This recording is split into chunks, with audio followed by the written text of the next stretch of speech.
Welcome, host of the Normal America Show with Rob Noer. That's me. Man, it's great to be here. Sorry about last night. I was ready to go.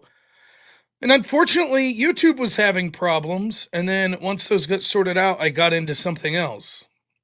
Sleeping. I fell asleep on the couch.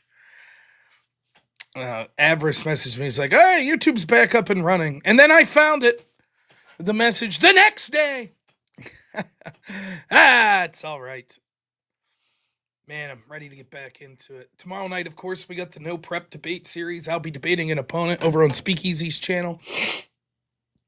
I will not know who that opponent is. I will not know the topic. They will have prepared for me, hopefully quite well. And I'll smack someone wrong. I am host smogging and stream maxing. Let me shut the door. I got yelled at the other day for doing some Alex Jones stuff. I do have a guess who it is. I think someone slipped up, so I have a guess. But I'll keep it to myself.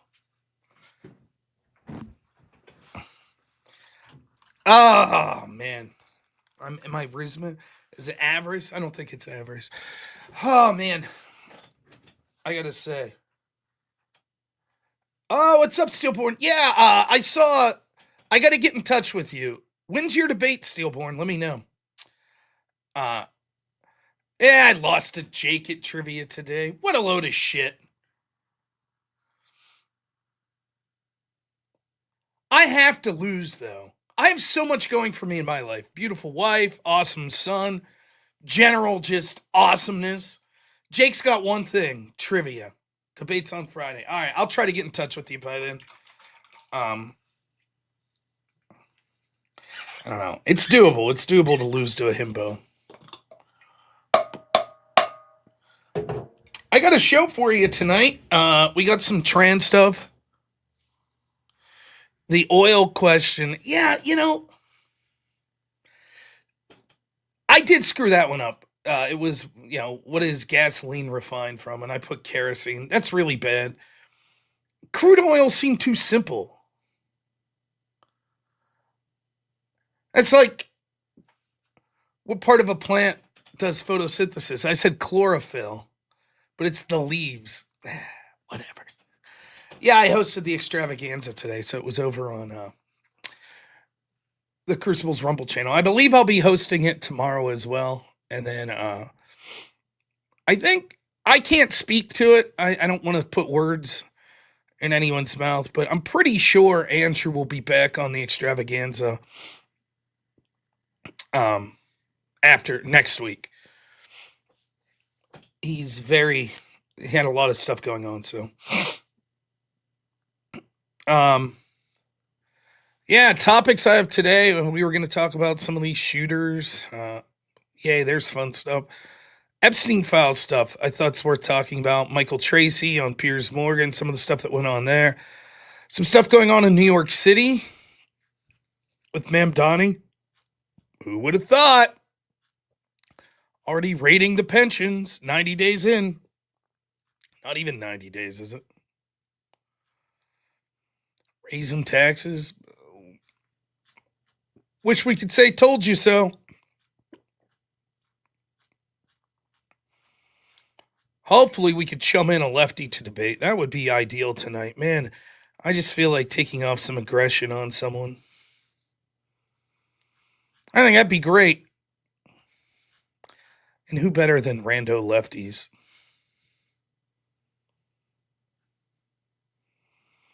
I got some clips to show you from a previous debate I did. I think you'll like.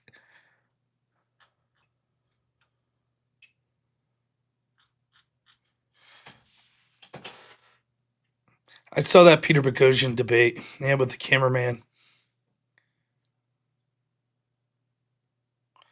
Well, that's right, GG. He talked about taking over apartment buildings. It's right. It's the Obamacare model. Get the government involved to the point where it makes the private industry unsustainable and then say, well, now the government has to take over. That's the idea. That's the socialist model.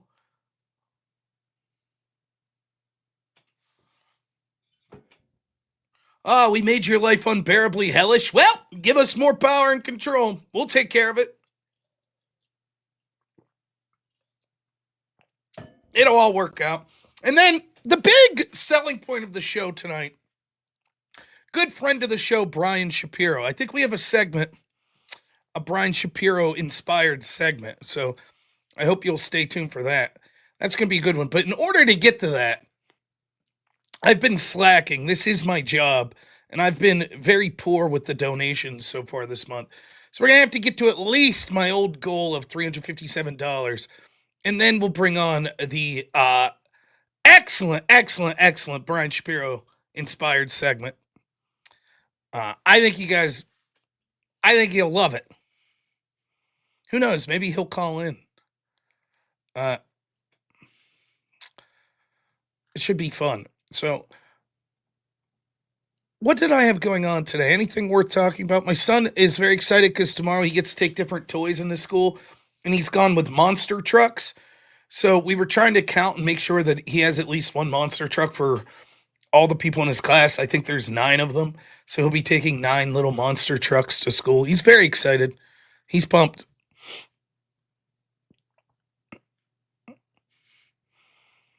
And that's about it. Other than that, my he's also getting excited because I think there's a new Super Mario movie that's supposed to come out in the spring. So things are looking up. And then, of course, we're taking them this Saturday to see Disney on Ice. So that'll be out. I forget the name of the arena now, where the Penguins play in Pittsburgh. So it should be good.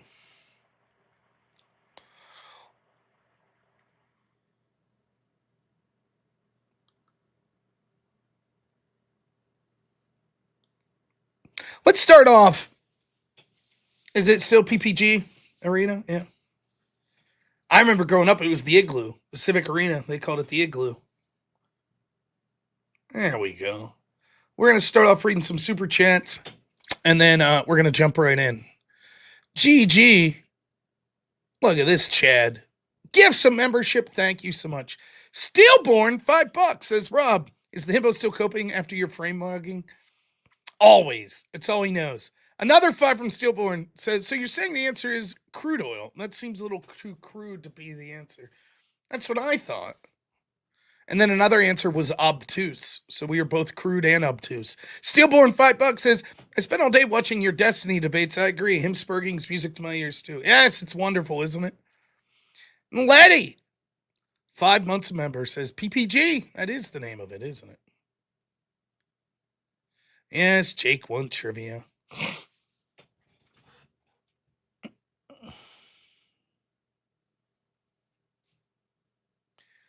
I do get a month of old Kokomo. Thanks for the $10. I appreciate it. I'm not good at trivia. My wife's way better at trivia than me. I'm good at winning debates and shit. And like, it's funny too, because a lot of the debate terminology, like the names of fallacies and shit, I don't debate in that style. But, well, let me correct that. I don't have formal education in that style of debate, nor have I formally practiced it. Like, I'm not, in my head, I'm not really a syllogism debater, right? I'm not really like I could name all the fallacies. I know when something's a fallacy because I could feel that it's wrong, that there's something intuitively off with it. Oh yeah, Wade, that is right. Are we not men? Sorry I didn't get back to you, man, but made an executive decision which I approve of. Our handle on the Discord, the Normal America Discord, is WHIP. We did it. We did it.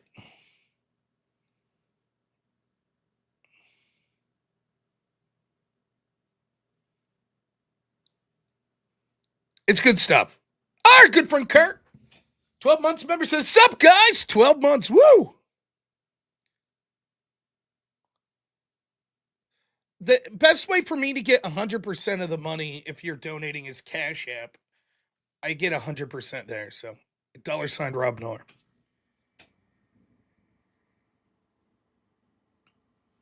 So there's a lot to talk about. Let's start with the Epstein shit. So, look, a lot of this is a rehash, but I was down visiting Andrew. We were talking about it. I've seen Andrew going back and forth, people on X. And let's be honest, it's going to be one of the biggest stories going forward throughout the rest of the Trump administration. Some of it self-inflicted, other of it, it is what it is, you know. And we find ourselves at this moment where I don't know, like, the left was unreachable. Like, Trump wasn't going to get anyone that's like, you know, the 90% of Democrats were never coming Trump's way. There are those that would be willing to vote one way or another, but 90%, it doesn't matter, right? It's the centrist and then in particular, the diehard Trump supporters that are going to be what this costs Trump. And I just don't think that there's anything that could be said at this point for many of these people. Like, for example, I'll tell you someone, Sean Ryan, Owen Schroyer. I don't think there's anything that could be done. Trump covered up the most disgusting actions possible by the most powerful people.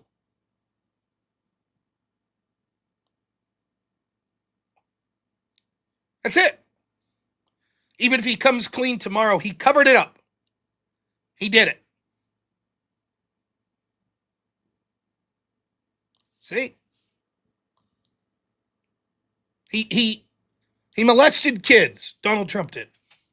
Is the narrative.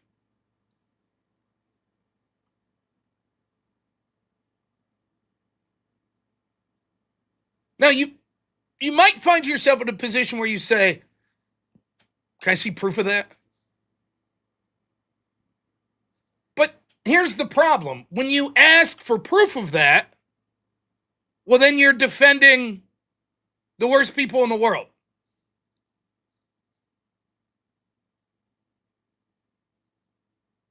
So you just have to accept the narrative.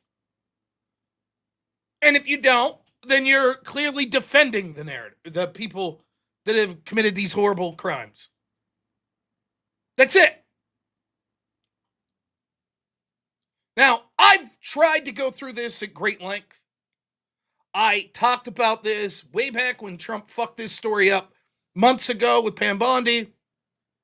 I told you exactly what was likely to be going on with the situation. I see you, Wade. I see your tone. I'll get to it. It doesn't matter.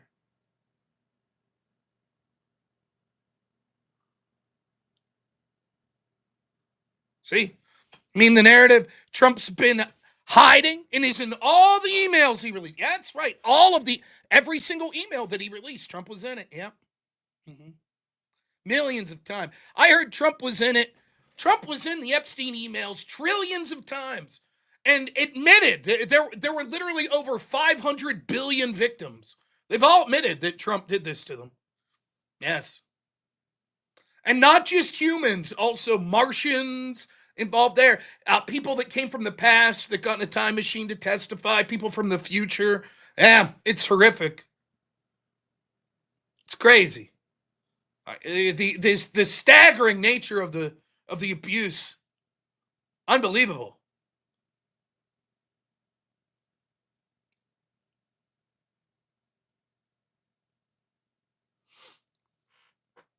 That's where we're at.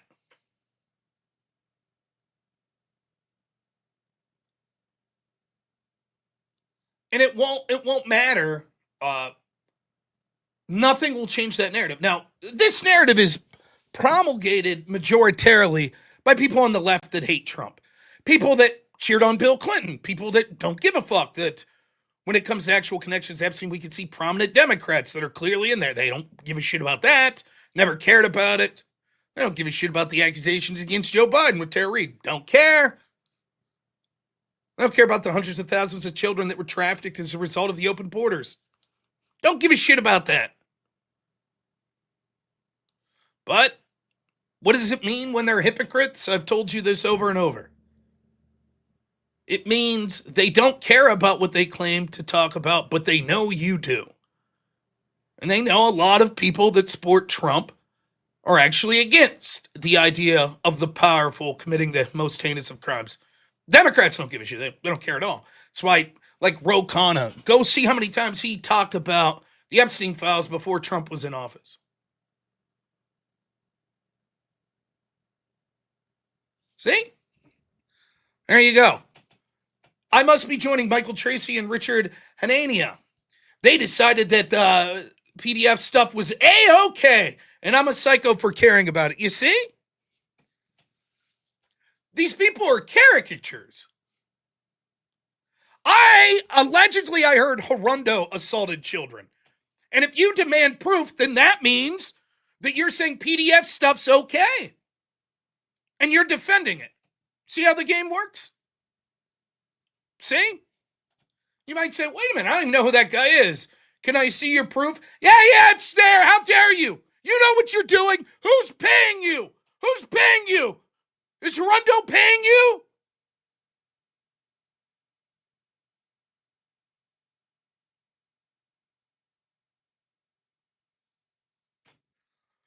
This is exactly what someone that's a PDF would say. That's exactly what they would say.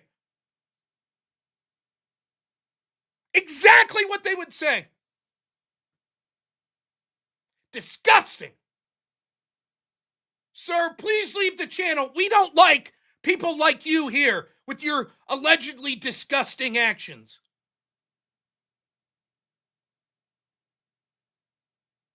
You see how that works? Pretty convenient, isn't it?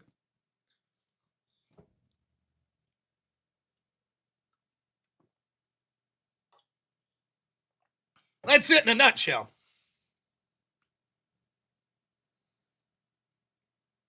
See?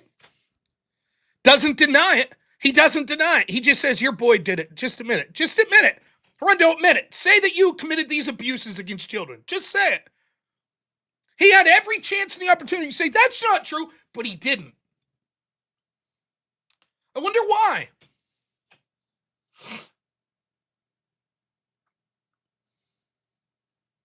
This is the game.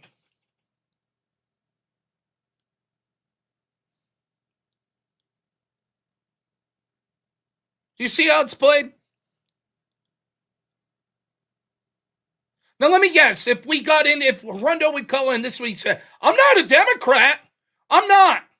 I'm just calling balls and strikes. And I just now have taken notice of the Epstein files. And I just now know that it's Trump that's really bad. Yeah. Democrats are connected. That's bad too. Of course, I voted for Biden. And I voted for Kamala. And if I'm old enough, I voted for Obama. But trust me, I'm not a Democrat. It's not partisan for me. I just happen to believe all of the allegations against Donald Trump. I just happen to believe it.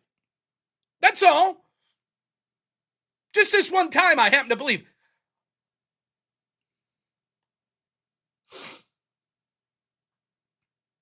It's the same story with these people every single time. Every time. No, we did this a couple weeks ago. Colin, what's the proof from the Epstein files that Trump did anything? Committed any crime against children? What we have is unsourced allegations that the FBI did not find credible. That's it. Someone makes an accusation. There you go. That's all it takes, right?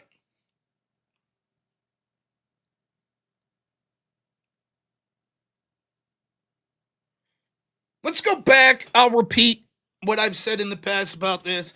The handling of Trump with these files initially was terrible. It was bad politics, but I understood the most likely reason that Trump was doing what he was doing. And I don't know that anyone's put this as well as I have, in my opinion, though I am me, so. There's multiple possibilities. Rondo, you could have handled your allegations good, but you didn't. You've yet to deny them.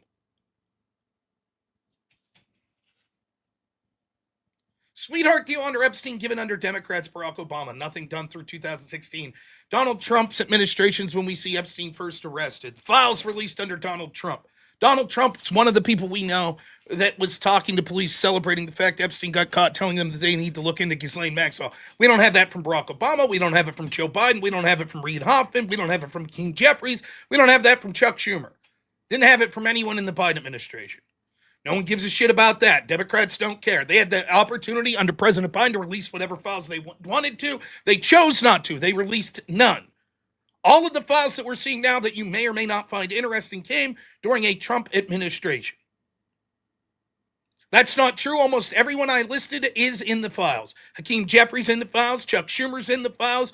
Barack Obama's chief lawyer's in the files. Reid Hoffman's in the files. All of those people are in there. The Clintons, who you may remember was Secretary of State under Barack Obama, in the files. And what's it matter if they're personally in the files? So it's okay to cover up heinous child abuses as long as you're not implicated? Oh, then we celebrate that. Clearly, the entire Democratic establishment saw how disgusting these files were. Why didn't they release them?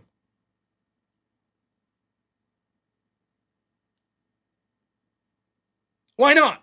Oh, well, they're not in the files, so it's okay for them to cover up heinous child abuses. Interesting how that works, huh? My favorite's The Atlantic covering up when the founder of The Atlantic's prominently featured in photos in her bikini with Ghislaine Maxwell. Remember Katie Couric? We've known this for years. After Epstein pled guilty to sex trafficking of minors, Katie Couric showing up to his fucking birthday party.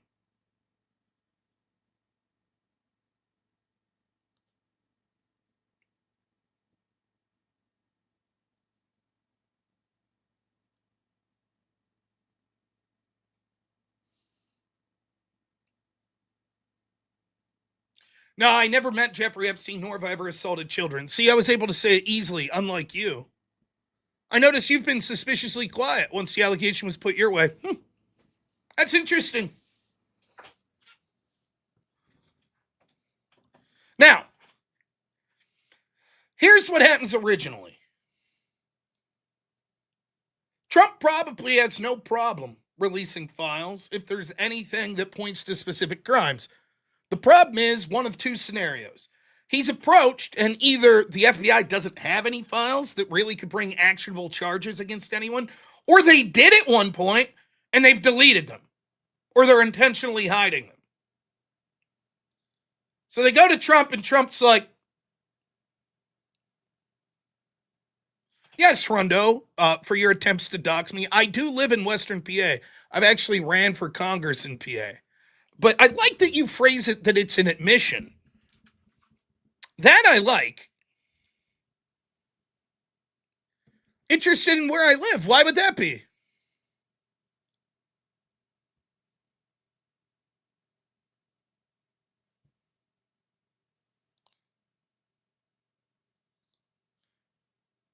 Well, see you later, Rundo.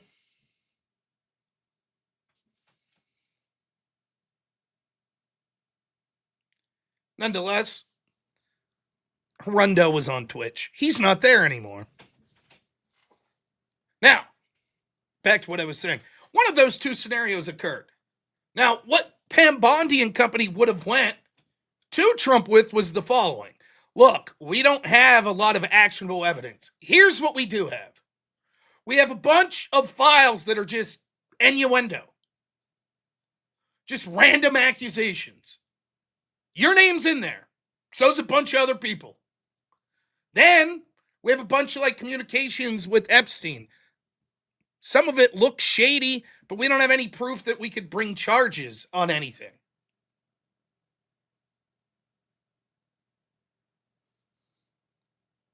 However, here's what we know. Democrats are going to nonstop point to everything we release and say, Trump Epstein, Trump Epstein, Trump Epstein.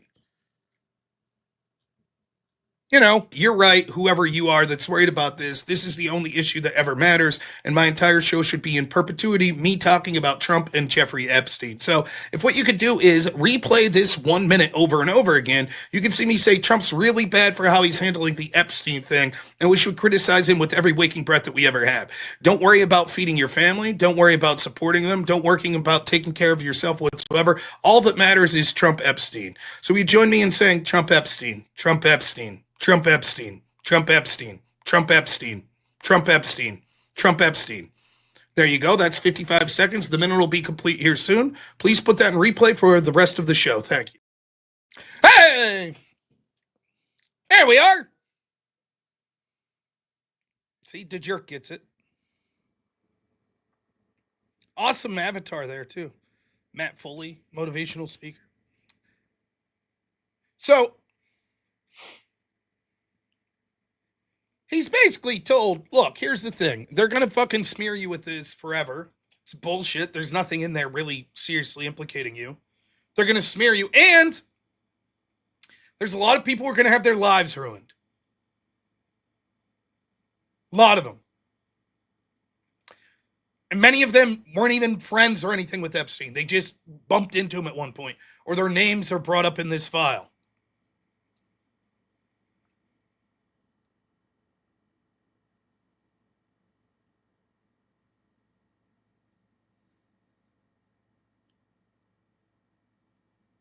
And so Trump, ham-fisted, comes out and's like, it's a hoax. And I told people, I was watching Two-Way with Mark Halperin, and I was like, here's some of the things they were saying, that there were rumors that one of the stories, this was before the Wall Street, remember the Wall Street Journal? Trump signed a birthday card for Epstein. Remember that whole shit? Before that, Mark Halperin and them were like, well, there's going to be this story breaks. And then they're like, then there's another one that's going to be about Melania connected to Epstein, that there's shopping around. And so Trump's probably like, fuck it, just move on. Foreign policy, jobs, deportation, securing the border. That's what my core base is really about. That's what they want to hear about. Let's do that. Now, to varying effects on each of those. But he underestimated how much of, you see, what Trump will never get, he'll never fully get. He's like an artist. He's not a scientist. I don't think he sits down and analytically thinks about sort of the things that his audience wants. He just does things, and it works, and his instincts are tremendous. And he's very charismatic, and he's the right person for the right time into having all of the success that he's had. Any other era, Trump probably doesn't sniff coming towards the White House. But he's the right guy at the right time. And he's certainly, I'm not selling Trump short here, by the way, quite the opposite. His instincts are unbelievably good most of the time. When they're bad, they're very bad. But he's better than me. I'm not going to talk shit on him in that sense. He's achieved something I'll never remotely come close to.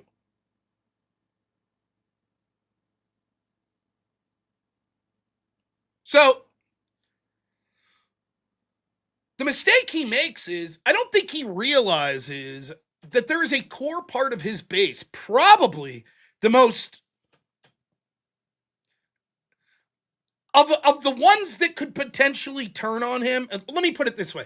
There is a part of Trump's base that it does not matter what he ever does, they'll support him. I don't particularly think that's a healthy thing. But other than that group, if you took a core of his base that was the most rabid Trump supporter that potentially could be turned off of him, it would be this group. And that is the group that has one thing in mind, and that's drain the swamp. And basically, I put myself in that group. Yes, manufacturing, great. Yes, real wage growth, great.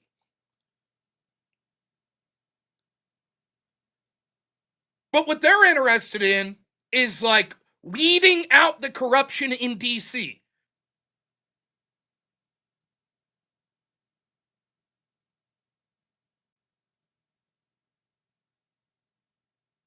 That's what this group's focused on.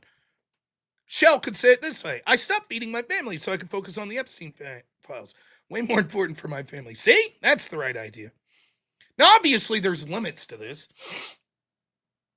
but that's in general. And I think that Trump isn't looking at it that way. Trump's like, see, so many people in Trump's base, and I include myself in this, so I'm not trying to talk shit.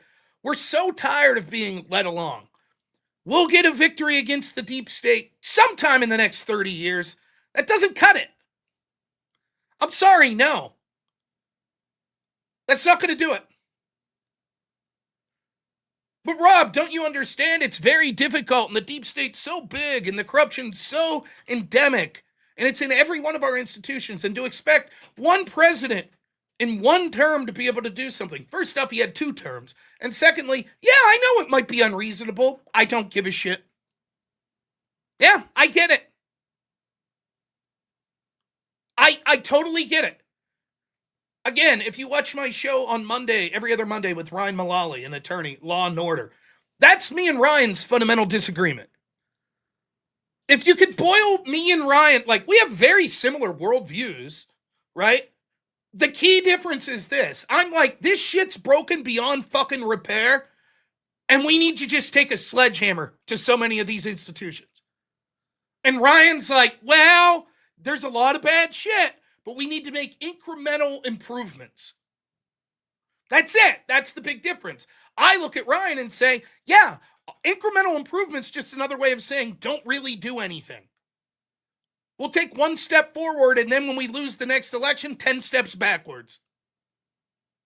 That's the problem. That's why we need to do radical shit to ensure that this corruption ends. Voter ID. That'd be a good step. Proving the corruption of the people that tried to subvert the will of the people and steal the election from Trump in his first term, and in the 2020 election, and in 2024. Those are the things that we need to change now while we have power. That'll help us be able to win elections going further that aren't corrupt. And then, from that period, we can start to make these incremental changes that you're talking about. But first, the sledgehammer must be taken. Those people don't want to hear, it's just a hoax. There's nothing really in the files. They don't want to hear it. And neither did I. Yeah, fuck that. Now, let me be clear, because most of this episode is going to be me defending Trump. That action of Trump being like, this is a Democrat hoax, it's not that it's morally unforgivable. It's that it's politically unforgivable. It's so fucking stupid. And I know why Trump did it. I know that he was like, look, this is bullshit. There's nothing here. There's nothing we could release that's really of utility. There's not going to be more charges. They're just going to use this to smear me. But the way in which he put it, in particular when he said it's a hoax, and if you don't think so and you're one of my supporters, I don't want your support anymore. How could you defend that? I mean, this is politics 101. You don't tell people not to support you. If I run for Congress, I'm going to tell fucking lefty transsexuals why they should vote for me. I'm not going to lie to them. By the way, spoiler alert, I think you're mentally ill. But still, you should vote for me because the country will be better, including for you. So that's a big mistake. But the problem was, if you go back then, and even some of my good friends over on the Discord at the Crucible, it was knockdown drag out. These people wanted to fucking drag me out of there because I was like, I don't think this means Trump harmed children. Of course that's what it has to mean, said some of them. How do you draw that line? I think that he's like, look, it's going to cause a lot of damage to a lot of innocent people, and what do we gain? Nothing. Now, let's fast forward a little. Taro Khanna reads the names of these 4 people that were redacted, and it turns out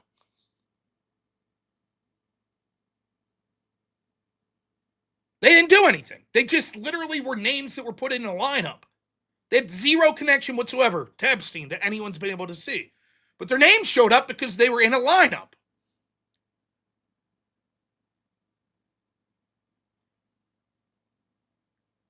Now, Ro Khanna reads the names of some of these people. One of them is an auto mechanic. He claims to have lost his job. Now, imagine that. Imagine waking up one day and you probably don't even give a fuck about the Epstein files. And all of a sudden you go into work and people are like, you fucking monster. You were on that island with Epstein with the kids, and you're like, wait, what? Who? What are you talking about? Like that shit on TV? No, what are you talking about? There it is. How do you defend yourself? It's bad enough if you're a celebrity and you get named and didn't do anything, or a politician or a rich person. But imagine just being like a 9-to-5 fucking auto mechanic. How are you going to defend yourself? What are you really going to do?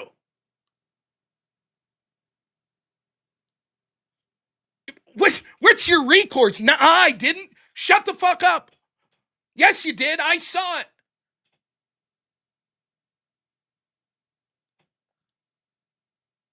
And this is when Trump said, look, a lot of innocent people could be hurt. This is what he's talking about.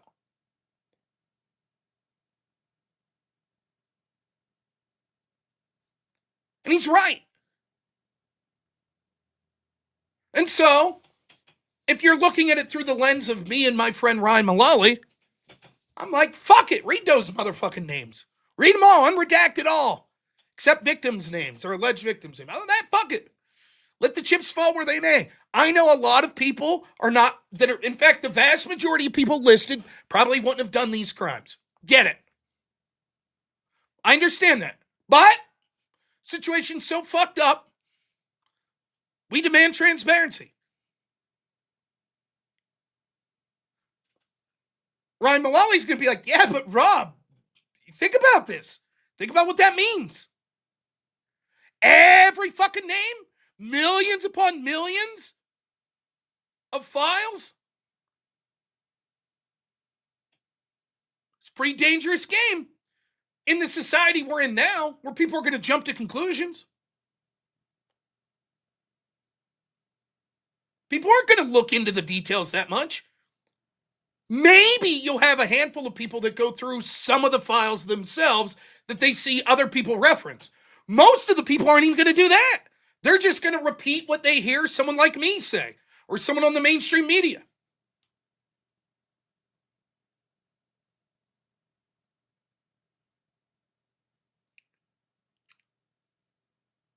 And so we get all of these, like, some of the email.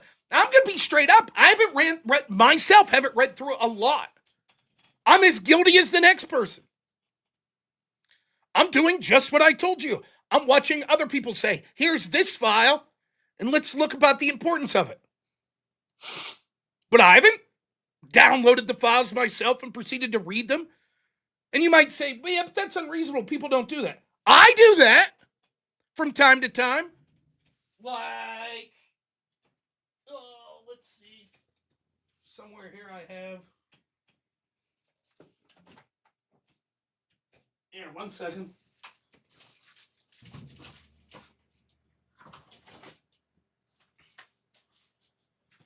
It's Scott Horton's book, Provoked. I've got almost the whole way through.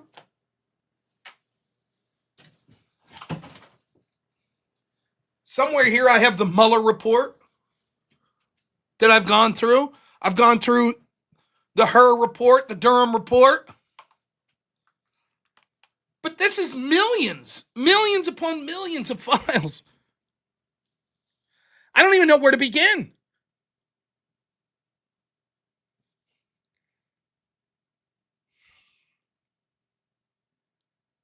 But some of these files, people are just like, this is it. This is the proof. This is the proof.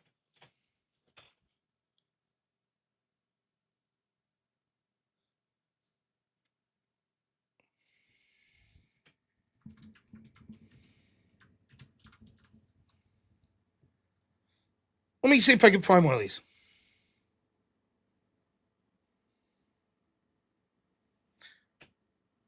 This is about Leon Black, right? So let me read this post to you. And this is just the first one that comes to mind.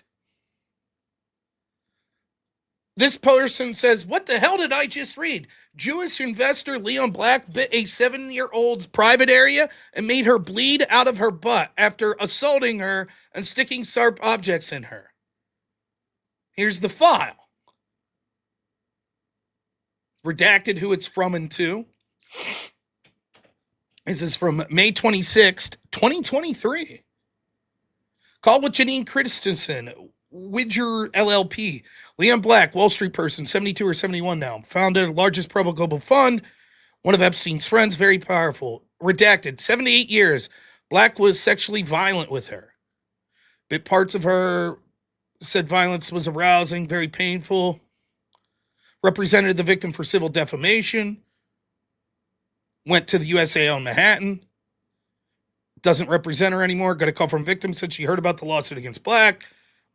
This victim said Black assaulted her 20 years ago in Epstein's townhouse. Described it, said it felt like pain.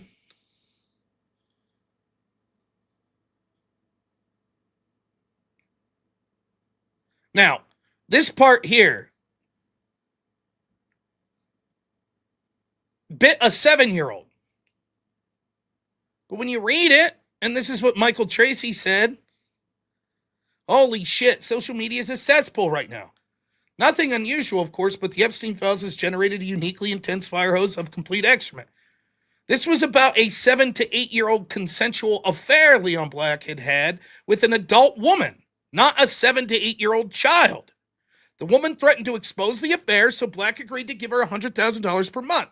She tried to Me Too him and made a bunch of inflammatory claims. Her lawsuit was dismissed. Now, there are bad accusations about Leon Black in here. But do you see how that's just, oh my goodness, 7 to 8 years old? No, the relationship was 7 to 8 years old.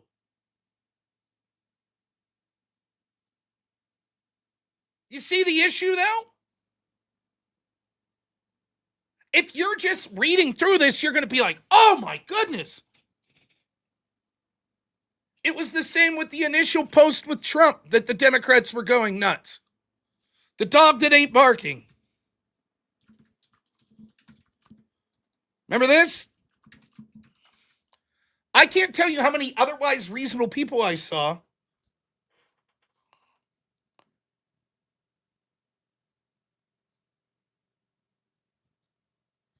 pointed to this email and said, this is it. This is the proof that Trump did it.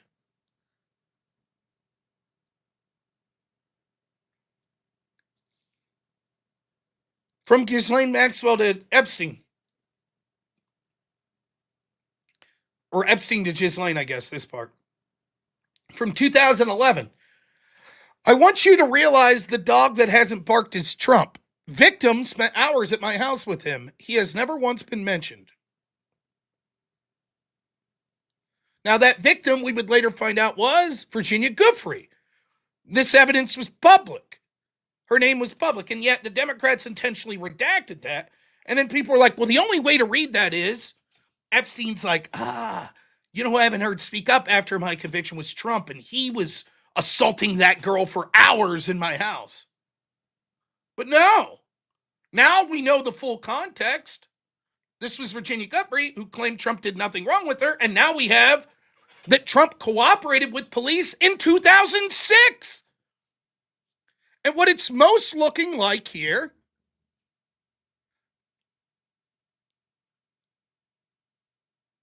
is that actually Epstein suspected Trump was one of the people that went to the police about him. I believe, if I remember right, it's been a while since I watched this video, but a little more context. At that point, Epstein's legal problems began. The police began to investigate him over allegations that he was, that there were underage women coming to his house. Epstein believed that it was Trump who first informed the police about what was going on at Epstein's house. Now, this is Michael Wolff, the Trump-hating author that was collaborating with Epstein. telling you Epstein was really suspicious around 2011 that Trump was the one that informed him it. Now we have evidence from the police. Yes, Trump did cooperate with the police and said go after Ghislaine Maxwell as well.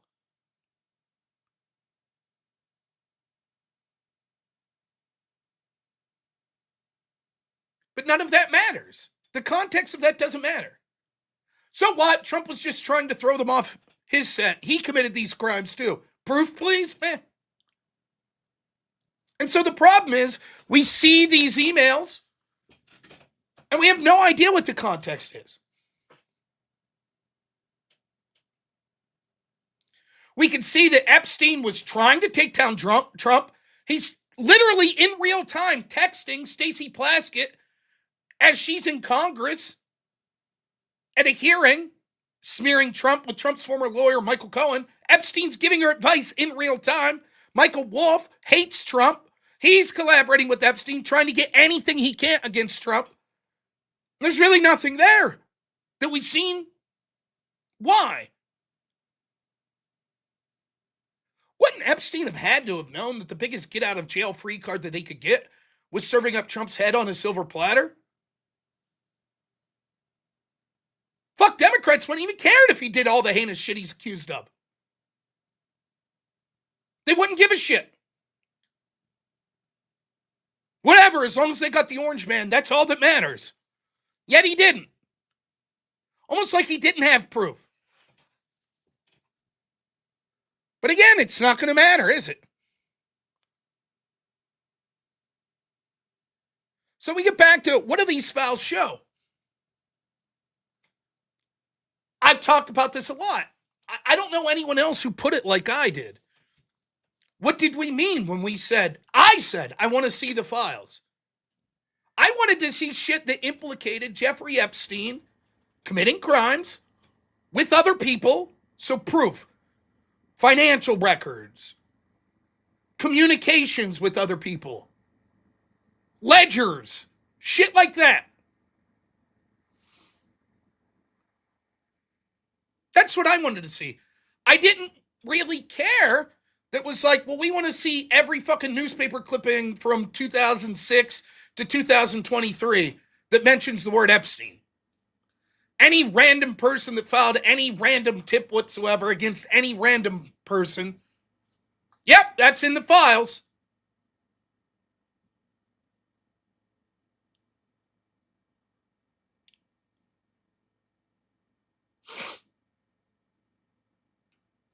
I don't know. And like I need to sit down and watch a lot of Jay Dyer shit. Look, I'm a big Jay Dyer fan. I am.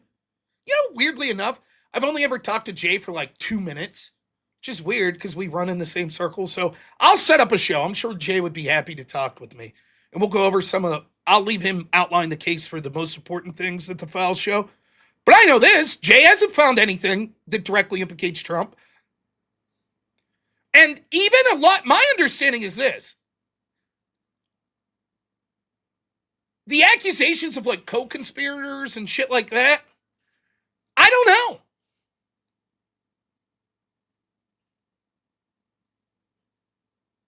I don't know.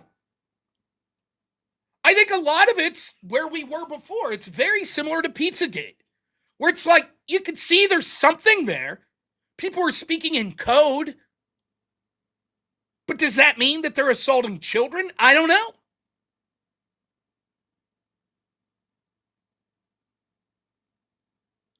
Again, the more interesting shit, I'm willing to accept. You know, I've said this many times. The emails from Epstein to other people, the stuff that he's saying, other people emailing Epstein, meetings that he's having, particularly after he was found guilty. All of that stuff at least has some value. The torture email. I'm glad you brought that up.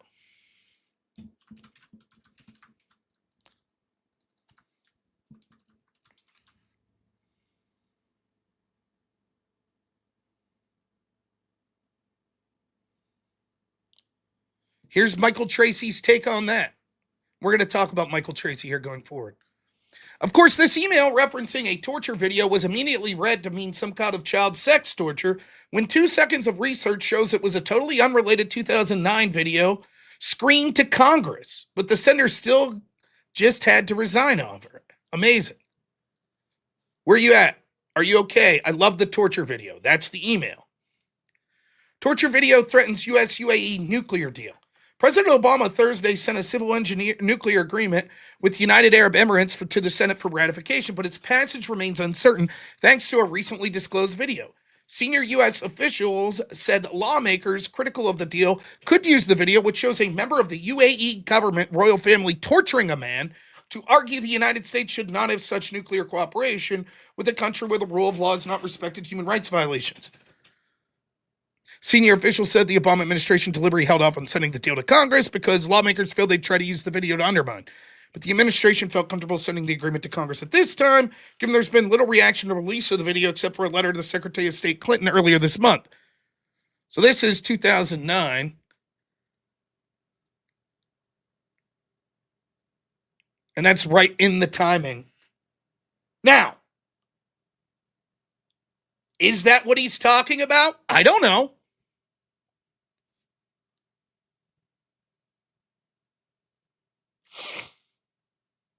It's right around the same time.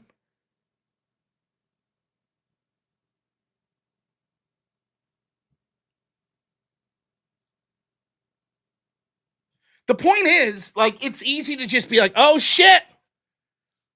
He said torture. That must mean torture of children at the island. That's like when, they said, like, there were thousands of videos.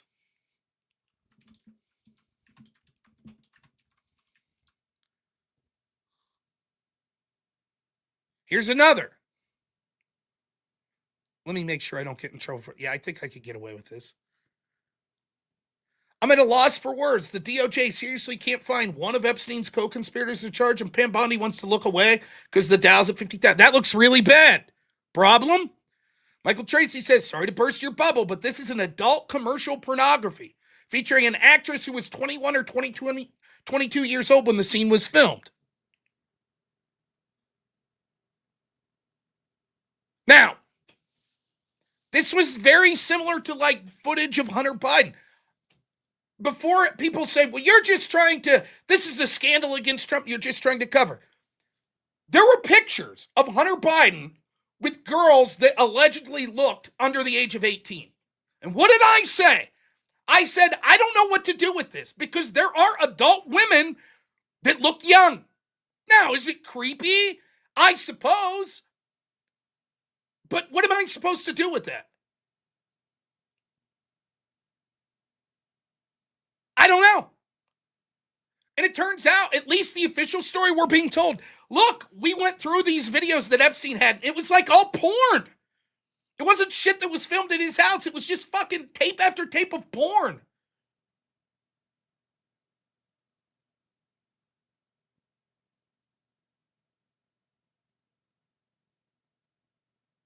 They were matching birthmarks with his niece. Maybe. The one I saw isn't what they were doing with that, but because you could actually see the woman's face.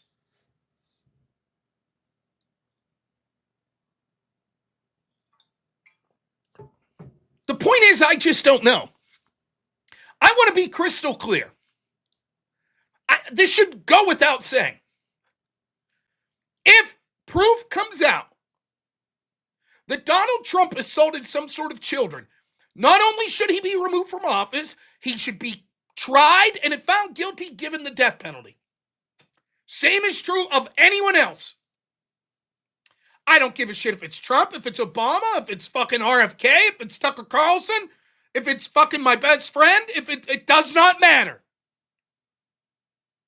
But I'm not going to just take, this guy who's the most politically hated person that two people tried to assassinate at a minimum, that the media has been trying to ruin his name since 2016. Well, some random person accused him of this heinous crime. Must be true. I'm sorry.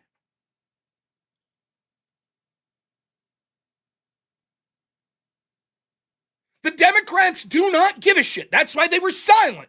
during the Biden years on the Epstein file. Didn't give a fuck. In fact, you could find clip after clip of the mainstream media being like, oh, Trump supporters, saying there's something to these Epstein. Oh, this is just unfounded conspiracy theories like the Pizzagate stuff. Now all of a sudden they're in the same position. Oh, here's a way to attack Trump.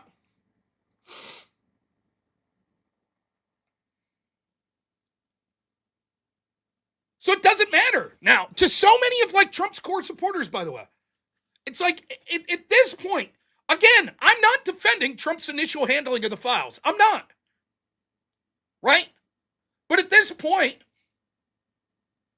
there are people on Trump's side of things, or would have been on Trump's side of things, that are just like, nope, nothing he could ever do will make up for this. Well, the files say he cooperated with the police against Ghislaine. I don't give a shit. They're not aggressively prosecuting people right now. Who, though? And you just hear them. They're just like, the evidence is there. The proof's there. Please show me. I did this a couple weeks ago on my show. I opened up the call line and said, please, give me what you got. Give me the worst shit that you've read in the Epstein files, particularly pertaining to Trump. Let's see it. And it was all just like, well, how about the Jane Doe or the Tiffany Doe case? You mean the case that was brought by Lisa fucking, what's her name? I can never remember her name. Like Gloria Steinem's, Lisa Bloom, Gloria Steinem's daughter, Trump hater, helps this woman using a pseudonym, bring a case against Trump going into the 2016 election and then drops it before the election. Witnesses were never deposed or anything like that. Oh, yeah, well, what about these other accusations that random people sent to a tip line at the FBI? You mean like the accusation saying that they used a magical scimitar to chop someone's legs off that didn't cause bleeding? I mean,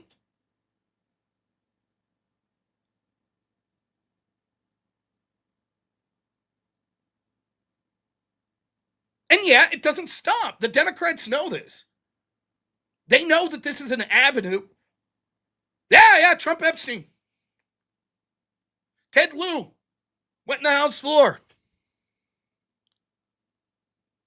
He's protected by the speech and debate clause.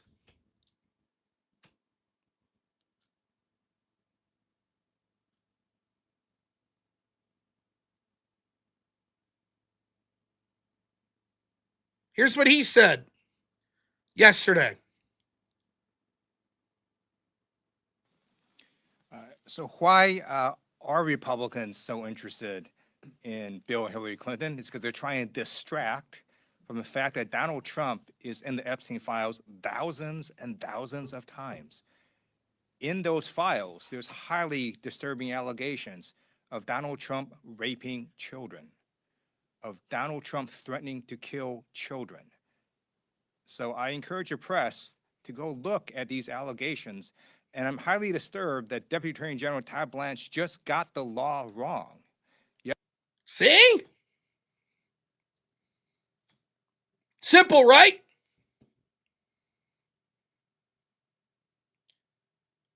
Now, I had said that I do find it interesting. There's shit that's coming out in these files I find interesting. The deep connections that Epstein had financially and involved in politics with leaders around the world. And for that, I thank Thomas Massie. I do. But let's not kid ourselves. Massie's a piece of shit, too. Massie hates Trump. Trump hates Massie. Now, I actually enjoy a lot of Massie's political positions. I do. And I've been harsh on Trump.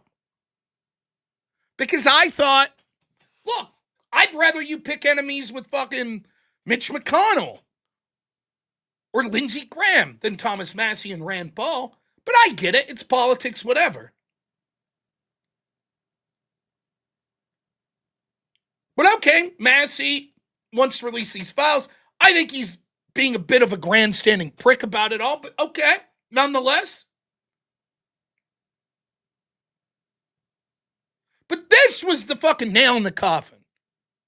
Are you ready for this?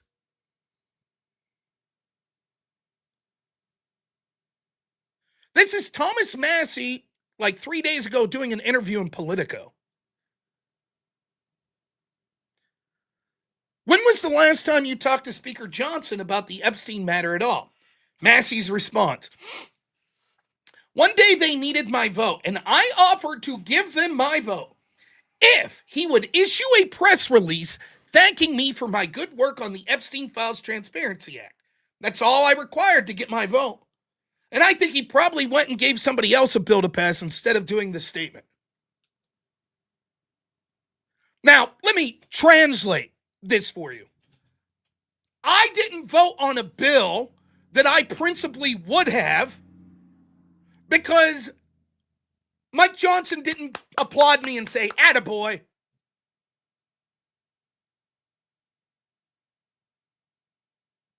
Are you fucking kidding me?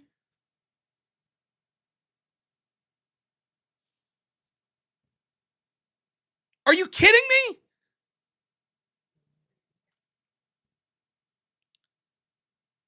I thought this man was Mr. Principle.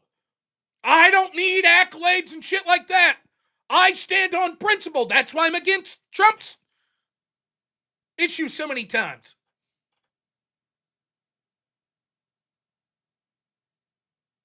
How do you explain that?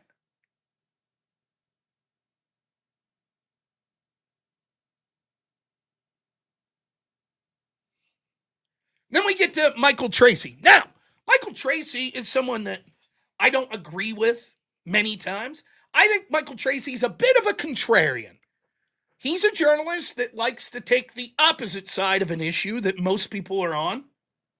Sometimes that means when there's a pile-on against Trump, he'll be one of the ones defending Trump. Other times that means when a bunch of people are supporting Republicans or Trump, he's against it. Whatever. I respect a differing opinion, though.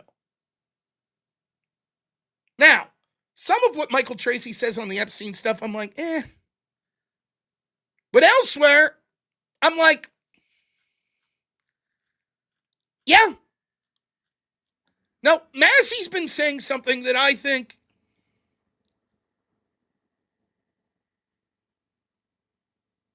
let me see, find the clip here.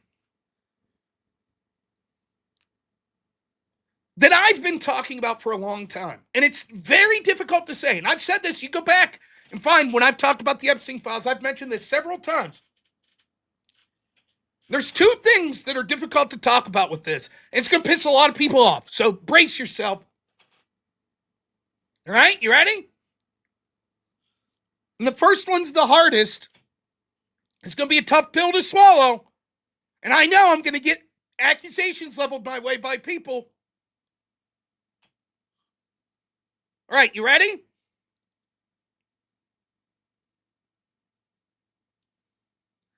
There is a difference between assaulting 10-year-olds and having sex with a 17-year-old. There's a difference.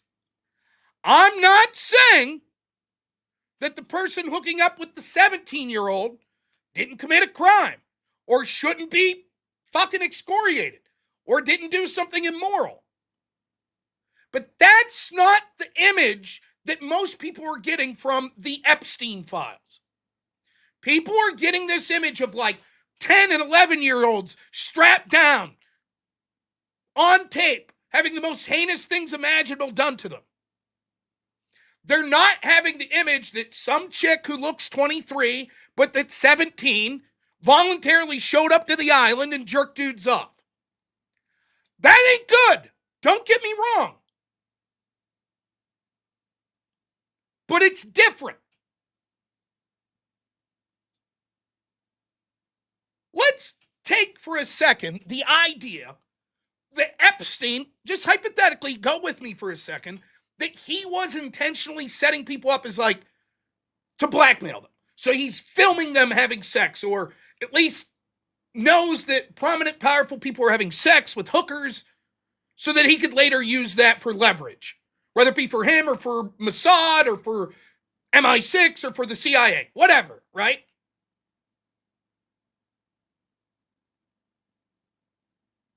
Probably one way that you would have more leverage is if someone did something with an underager.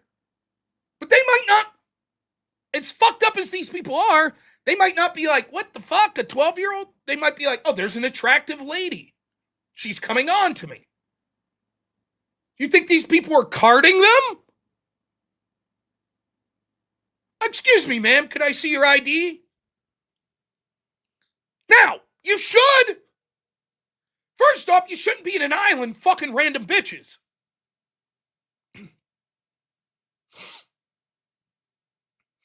Right?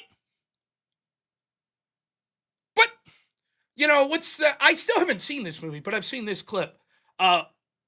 Once Upon a Time in Hollywood, like Brad Pitt's character like picks up, I think it's supposedly a chick from like Charles Manson's crew.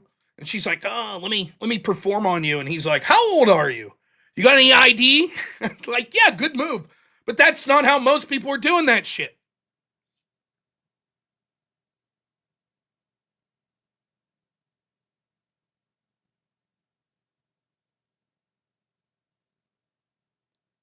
Are you even asking if someone's a prostitute? I mean, just think about it for a second. Now, I want to be quite clear. That ain't my scene. I'm not going to go to a fucking Hollywood party or powerful people party and hook up with some random person. I'm happily married. That's it. But I know that fucking people do this. We live in an entire society that I think shit of like hookup culture and people just going out and fucking whoever they want. It's ridiculous. So if you're that person and you go to a party, you show up to fuck, I'm going to go to fucking, just take a random celebrity. I'm showing up to Dr. Dre's house and he's having a party and you're around the pool drinking champagne and here's some hot chick in a bikini and she's coming on to you. You're going to be like, excuse me, can I ask you some questions? Or like, are you a woman of the night? Are you being paid to be here? Were you told to have sex with me for money? Are you going to charge me? How old are you? Where are you from? Like, what's your line of work? You're probably not. That's probably not how it goes.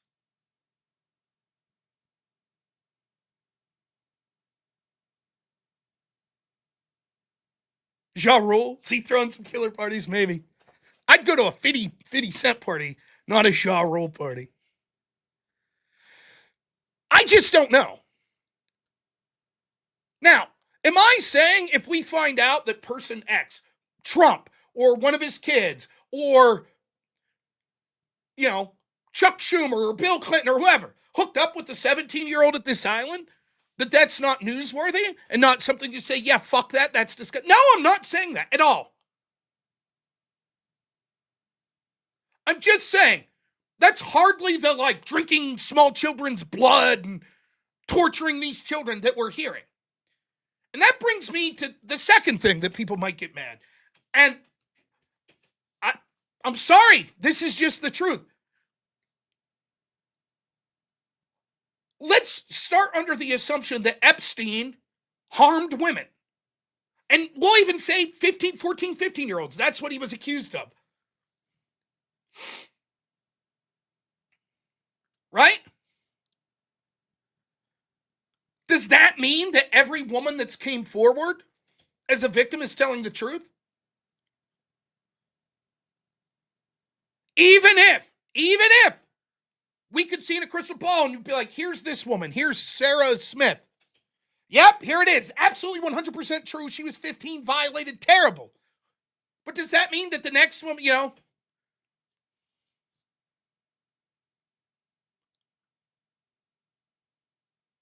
Peggy that comes along and says, I too was assaulted? Does that automatically mean she's telling the truth?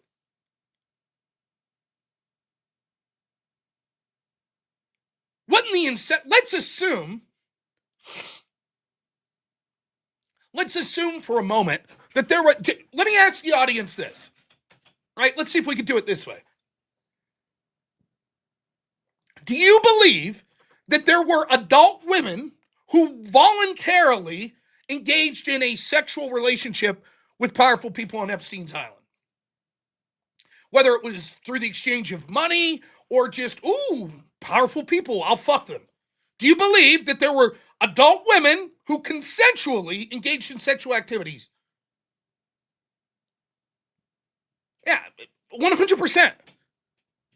Yes, of course. Think of how great the incentive is now for those women to say, I'm a victim.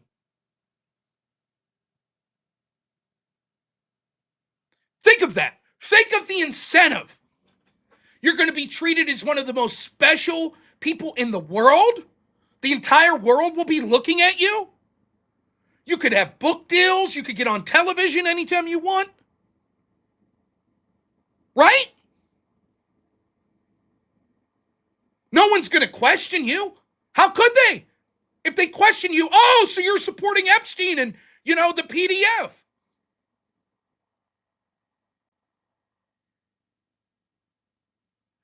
What do we do with that? Oh, see, here's proof I was on the island. Okay. What, are you going to victim shame? No, that's not what I'm trying to do.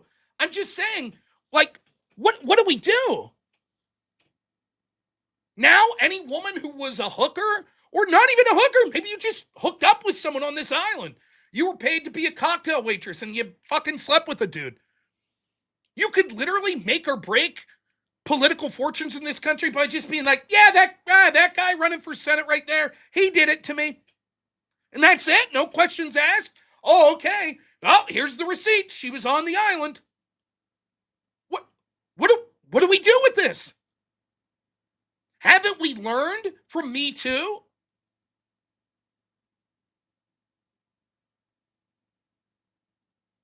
Now, you'll see conservatives, when it came to the Me Too shit, will be like, this is fucking ridiculous. The Duke Lacrosse case, the mattress girl, the UVA hoax. And they see right through that bullshit. Yeah. And yet here, because you say Epstein and powerful people, it's like, I believe everything. I believe it all. And the pull is so great. I'm guilty as well. For example, if a woman comes out tomorrow and says, look, I'm in the files, I was interviewed, and look what Barack Obama did to me. You don't think, as someone who dislikes Obama, it wouldn't be convenient for me to just go, there you go, Obama's in the files. Open and shut. And then watch the Democrats get a taste of their own fucking medicine, what they're doing with Trump? You don't think that the impulse for me to do that would be immense?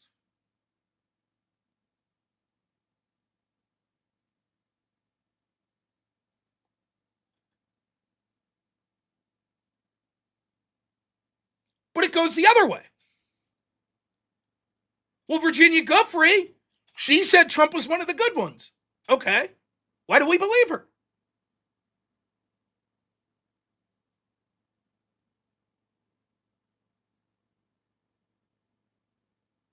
By the way, I'll take a brief moment to say this.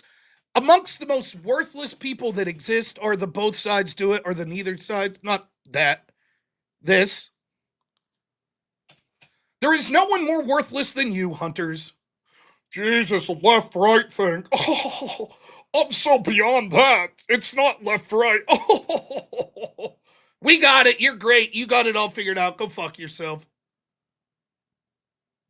Oh, left, right. Oh, like you think that people on the left are accusing Trump because they dislike him politically, because they view him as a political enemy? Oh, that's so, you're still stuck in that paradigm. Oh, yeah, dude, you're right. You got it all figured out, man. Fucking idiots. Anyways, Hunter, send in some super chats and let me know how wrong I am.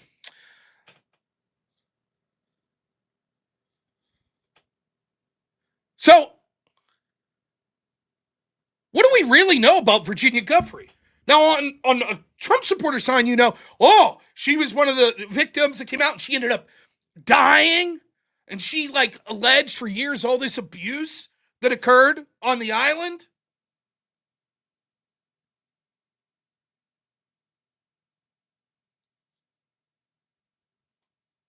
Well,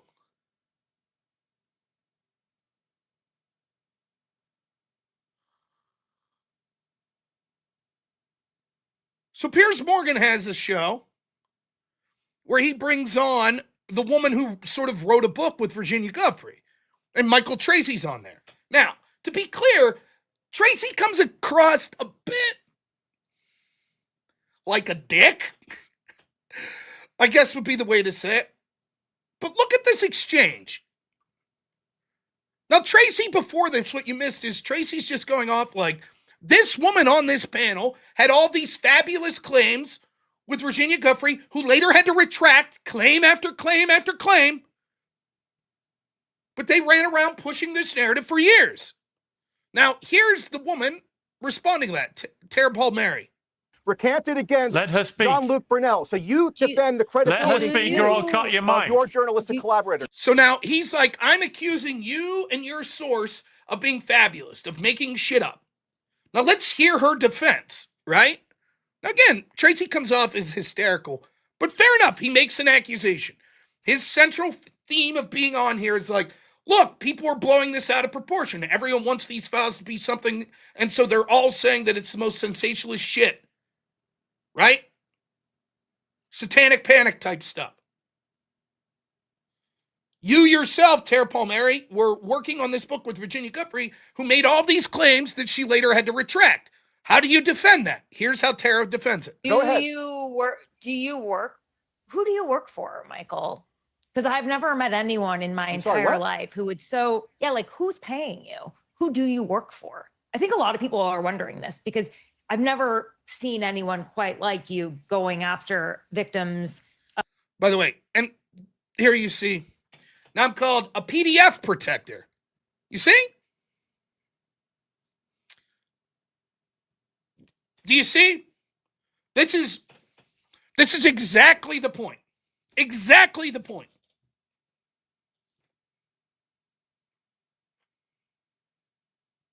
It's that simple. Now, let's hear. Now, she says, well, who do you work for? Of sex crimes and attacking them like this. So you must be being paid by someone in power who does not like these accusations that have been made against them. And I think it's fair to ask, are you being paid by any of the men who've been accused by Jeffrey Epstein?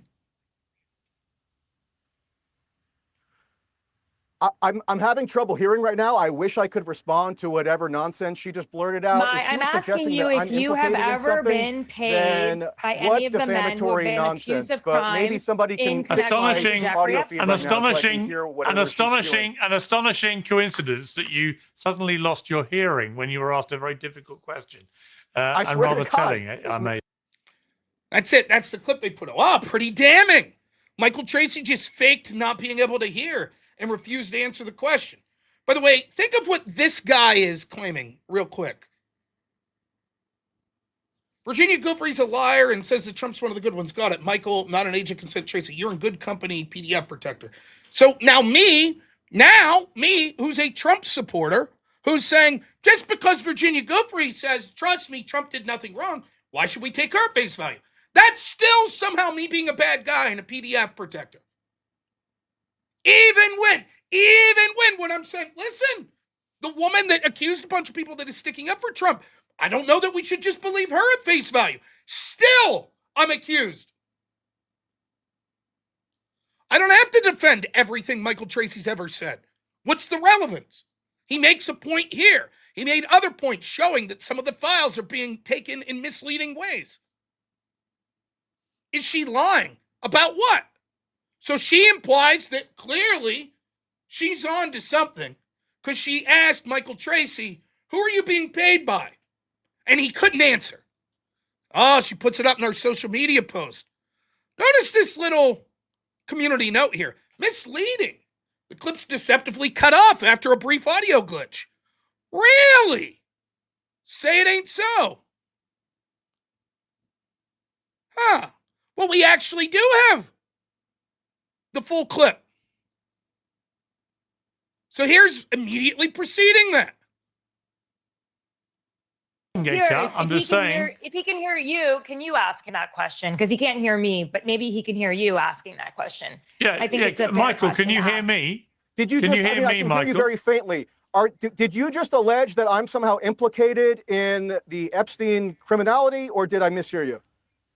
I asked No, if you were being Tara paid asked by if you're anyone. being. Tara asked if you're being paid by anybody to smear the victims of the Epstein rather than scandal. defend the merits of her journalistic output, which she can't because it's indefensible, what does she do? She tries to impugn me personally, tries to imply or You're not allege answering But what's the the answer to the question. question? motive. Of course, Yeah, I'm not that's a being yes What's or the paid no by answer? anyone. question. I am paid by my It's a yes or readers no on question. Substack, you idiot. You just can't engage on the merits, Tara.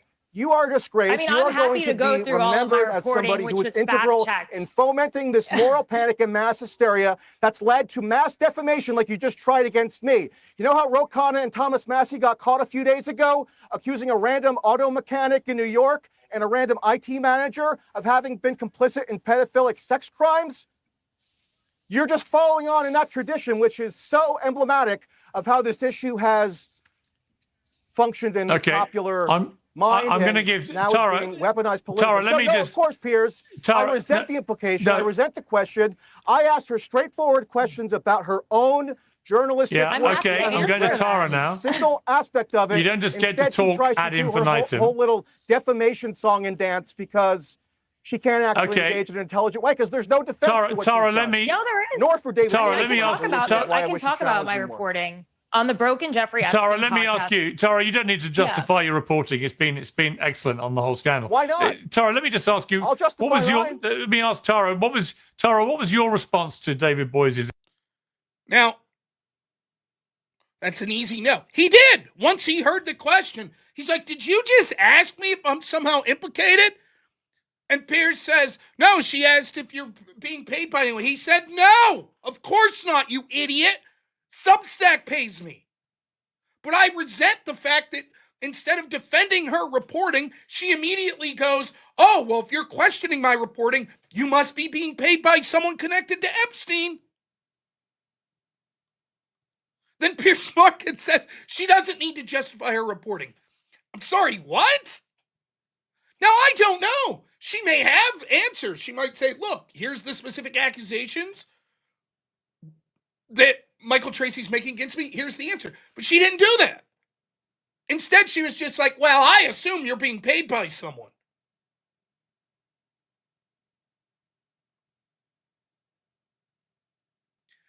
I'm not defending everything Michael Tracy said, nor do I know what you're talking about is true. I'm showing the interactions that I'm seeing Michael Tracy having in real time.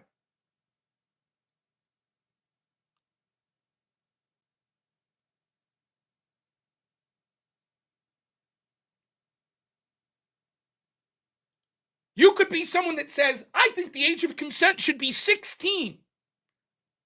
And I could say, that's fucked up. I vehemently disagree with that. And then if you say, this reporting on this issue is wrong, I don't just say, but you think the age of consent should be 16, so your reporting must be incorrect.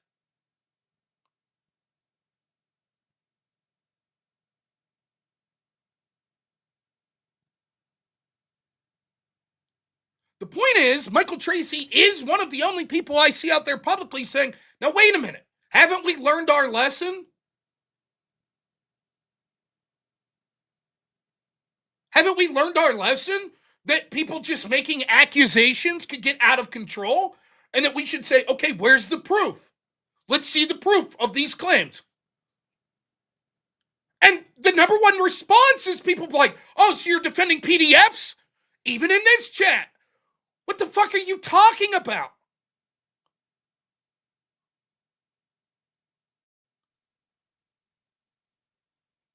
Well, you must be being paid by... What?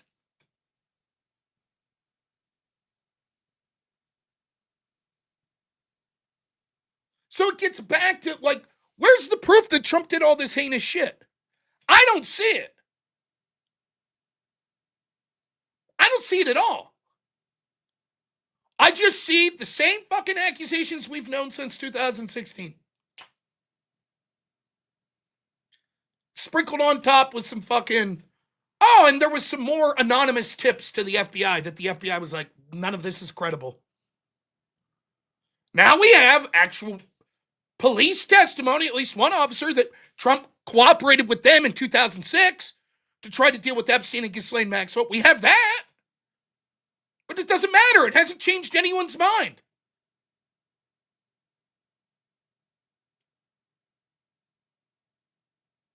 They just repeat the accusation. Let me read some super chats real quick, and then we're going to move on. Steelborn, thank you so much, my friend, for being a member. The great Wade Boggs. Now listen, I've always loved Wade. He's always given a ton of money. He really does. He's a fantastic supporter. But I'll admit, like the whip thing was very much, right, I'm over it. Now, though, since everyone else is over it, I'm starting to come back on board with Wade here. Because when it just pisses me off, that's one thing. But now that I know it pisses everyone else off, now I'm sort of in on the joke again. I'm sure that'll change in a week or two. But Wade, $100 says the whip wheel beckons. We will answer the call. We will later in the show. Thank you. Our great friend Sniper. I hope all's going well, Sniper. $5 says donation for the Cure Liberalism Fund. Jim Hayes. $10 says, hey, Rob, spitting facts as always. You're the best, brother. Thank you, man. It means a lot. Our good friend Kurt over on Cash App. Thank you so much. Gives a tenner. Says for winning. Thank you.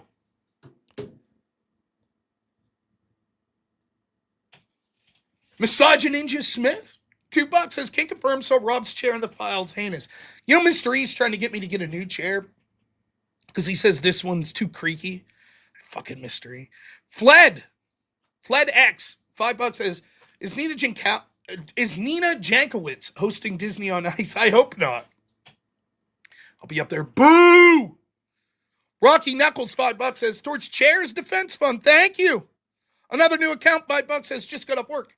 Here Wick goes again. To be clear, if they do rig the election, that justifies another January 6th-like event. Vid in your discount, I'll check it. Thank you. Massage Ninja Smith again, $5 says, photo showed chair in the hot tub with its little wheels sticking out of the water. Dastardly and disgusting. Baxter Boy, $5. Thank you so much. Birdie the dog, not one step back, couldn't agree more. Naughty Germ, $5. Thank you as always, my friend. Always appreciate it. Nobody, $10 says, I was already prepared for the obvious PDF and J stuff we would find. I was not prepared for how extensive his network of cultural influence was. He touched all parts of the modern world. I agree. I'm still think that the files being released is a benefit to see that. It's absolutely true. All of these fucking shady people are absolutely connected at the highest levels of power. Not just in politics, but in the business world, in academia, in like the music industry, science. It's fucking crazy. Gizmo, $10 says, hey, buddy, here you go. Thank you, Gizmo. Nate the Eagle, member for 2 months, says, so glad to have found this group of dudes, not one step back. We're glad to have you. Thank you. Hunter Killer, thanks so much for the 5, says Tara Palmieri has also repeated the very fine people lie on Tim Pool last year, so she's hardly trustworthy or knowledgeable source of anything. There you have it. Doesn't mean she's wrong here, but Tiffany, $10 says, good evening, sir. Always enjoy the show. Thank you. Sam Slenderman, $5 says, I'm so sick of low IQ, willfully dense, or disingenuous people. I'm average IQ, yet I could follow basic logic and not jump to an emotional response. It's just the temptation so much. Like, it's sort of like how the left views the word racist. How it was for you. I'm glad people are starting to wake up for this, but it was the end-all be-all. If you couldn't contend with someone's argument, just be like, yeah, well, you're a racist. And that's it. It's like a trump card. Oh, well, that's it. If they're racist, that's it. Now, you've already said there's got to be things worse than that. Assaulting children's got to be the lowest of the low, at least to any moral person. So all you got to do is accuse your opponent of that. Oh, that's it. And so the temptation's so great, it's literally a win every argument. I don't like this political movement. I'll just say that the head of it is a PDF. Bam. So the temptation's so great. You don't have to worry about arguing whether or not tariffs was a good thing, or we should secure the border, or ICE should be deporting people, what we should do in Iran, what we should do in Venezuela. All you got to do is say, that guy, PDF. End. Game over. Massage Ninja Smith, again for $2, his chair was pictured with a step stool. Oh, shit. And Vita, $2 says, did you see Wick's low light video? We're going to play it, Vita. Thank you. I did see it, and I was a big fan. Thank you to everyone over on Rumble as well. 68 people watching over there. We mucho appreciate it. Now, I have a Brian Shapiro segment that piggybacks very well after what we're talking about right here. Fucking finally! We got to get to $357, though. Get the donos in, chat! Now, I'll give you a clue. Well, it's better than this, but it starts with something that my good friend Ryan Mullally showed me, which is just an all-time post.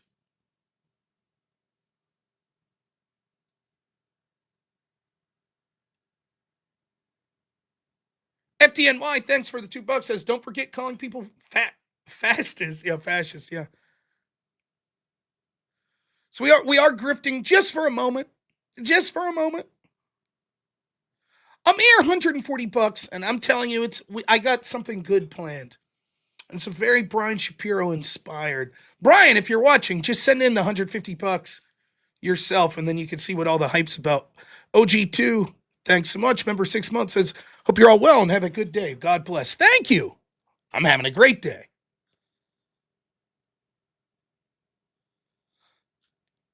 I'll trust that you all will send the money. I'll trust that we're going to get to $1,000 tonight, in fact.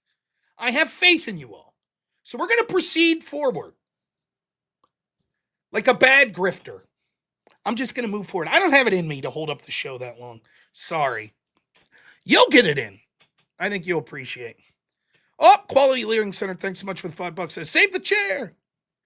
So here we have, on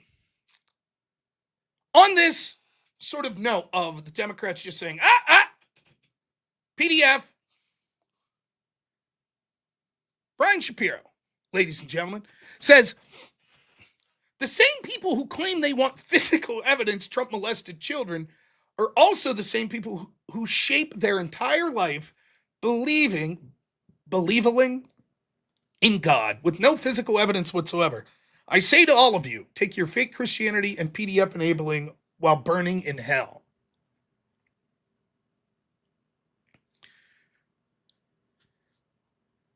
Now, this is one of the funniest posts I've ever seen. There are so many ways to look at this. Right? Look at that. See, the donos came in. You guys are the best. I promise I'll get to them all. It's not internally consistent. First off, if Christianity's fake, how are we burning in hell? Secondly, the implication should be here then that something, first off, there's a lot of physical evidence for the existence of Christ. Right? But it is true that we are asked via faith to believe things, like we believe in miracles. It's true.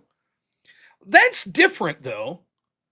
Is the implication here anyone who has any religion whatsoever must believe any accusation that they ever hear about anyone without any evidence?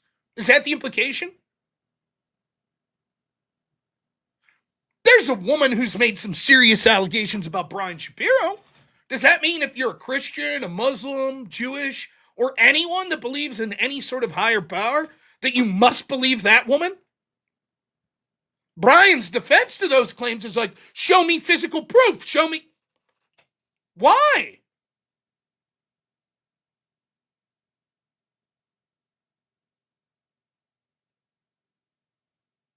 Now, Brian's been asked by me, by Andrew, by other people, shows the evidence that Trump did this shit. None. The best he'll come up with is a jury convicted Trump in E. John Carroll's case.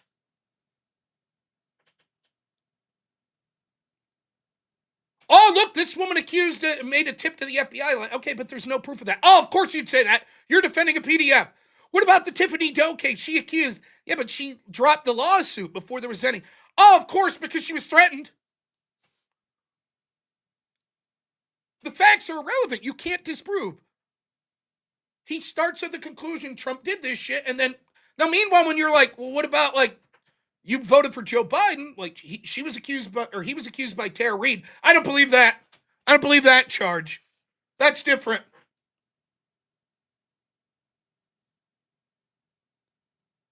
When you talk about the inconsistencies with the E. John Carroll case, don't have time for that. He was found guilty. That's all that matters.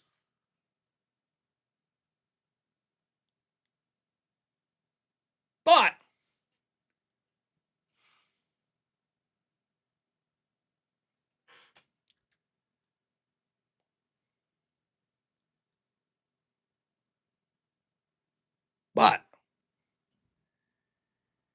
Forget about all that.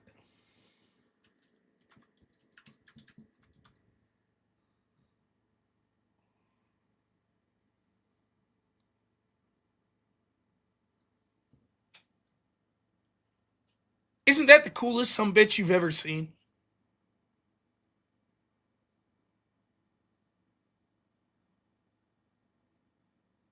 For real.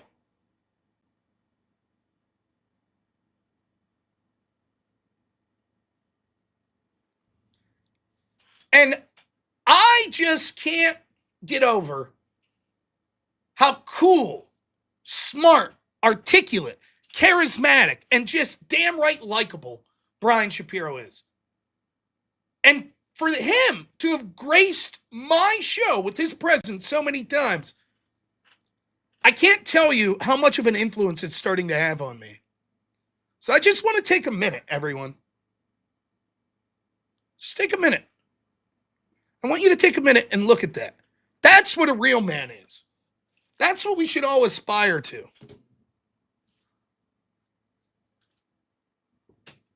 That's what a real political commentator looks like.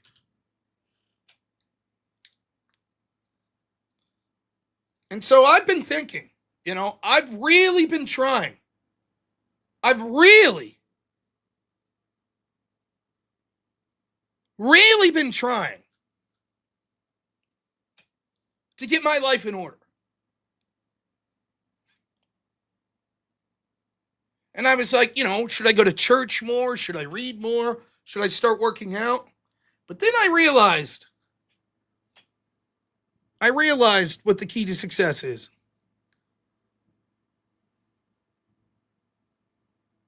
And so, ladies and gentlemen, inspired by a great friend of the show, Brian Shapiro,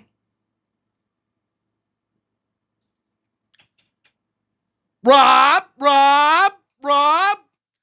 Now, I'm a syndicated radio host. I'm trying to be a syndicated radio host. And what I've decided is to move out of the second floor of my attic. That's what I did. Rob.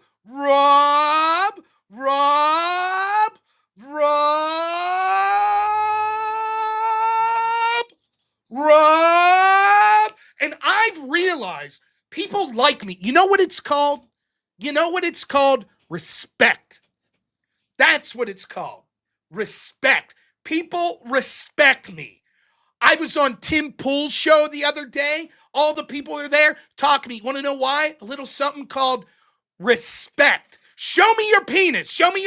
Respect. A little something called respect. You understand? You people are all in your second floor of your attic and doing what? Your wives probably don't even have sex with you. Now, I get mine.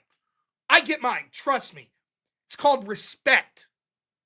I have a syndicated radio show. You're nobodies. You people are nobodies. You're nobodies. All you are, PDF supporters. That's it. Take your shirt off. Let me see your penis. Yeah. You know what you're probably not good at? Eating a salad. Rob. Not good. You're not good at that. People respect me. Michael Knowles knows who I am. Jack Posobiec knows who I am. And you're just fucking nobody wannabes with normal America. You're morons. You're Crucible supporter. Nobodies.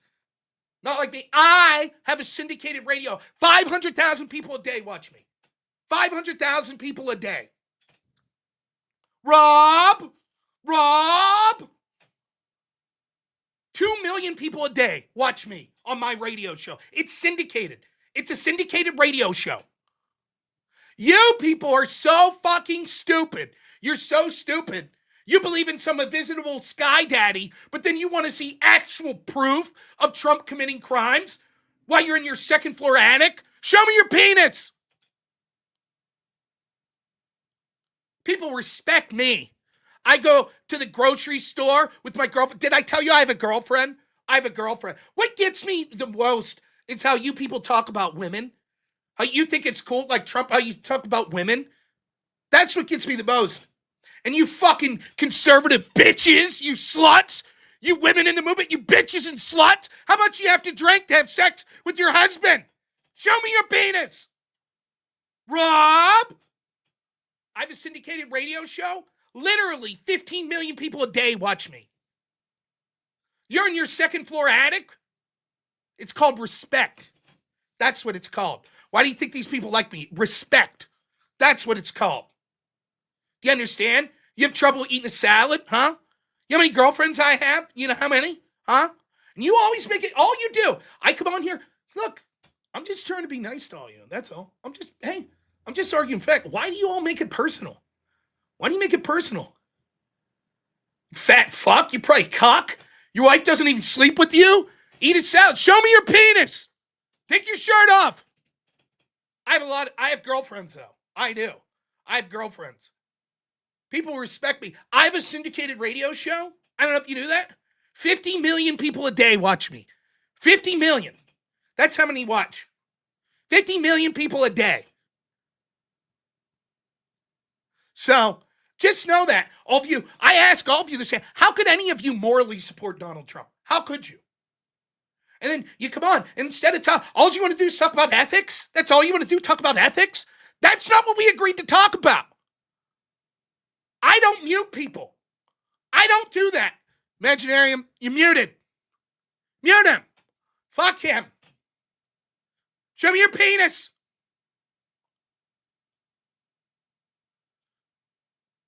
I'm just on here trying to talk facts. I don't know why you people have to make it personal. I don't know why you have to make it personal. I'm not a Democrat, by the way. I'm a centrist. I voted for George Bush. I voted for Abraham Lincoln. People respect me. I have a syndicated radio show. 200 million people a day watch me. 200 million a day watch me. And what are you doing? On here begging for money? You're begging for money? That's what you're doing? Begging for money like I was alleged to have begged that woman for money that I extorted her? That was all bullshit. How could you believe that without proof? Unlike Trump, which you Christians are going to burn in hell for supporting.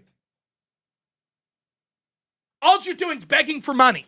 That's it. And you're second floor addicts.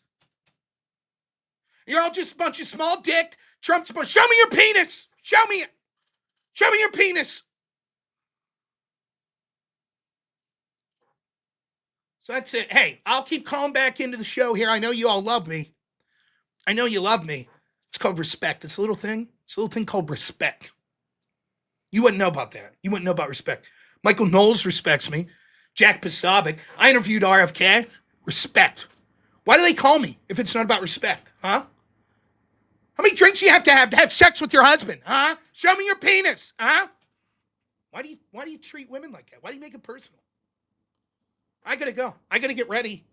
I actually have a show I'm preparing tomorrow. I have a syndicated radio show. 500 million people a day watch me. 500 million. You're nobodies. Who are you? You're nobodies. This is the last you ever hear from me. The last you ever hear from me. Right? You're nobodies. You always make it personally. My friend Don Lemon's going to be calling in tomorrow. My good friend Don Lemon. Yeah. It's called respect. Okay? You wouldn't know that in your second floor attic. You wouldn't know. Take your shirt off. You wouldn't know. You wouldn't know about it. Right? You wouldn't know. So I got to go. I got to get ready. It's a syndicated radio show. 1 billion people a day watch. 1 billion. 1 billion a day. Who are you? You're a fucking nobody. You're nobody. Your wife probably doesn't have sex with you. You're nobody.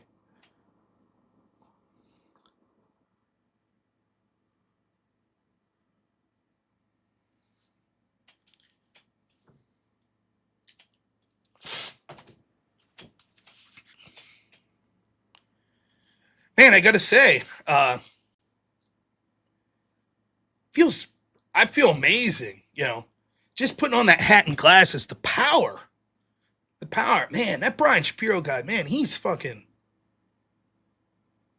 amazing. That guy's amazing. He's right. I need to get out of this second floor attic. Man, the respect, people have this respect for him. And what gets me is how he just wants what's best for all of us. He doesn't make it personal. He don't do that. And he's so well respected. I don't know if you got that. He is so well respected. Man.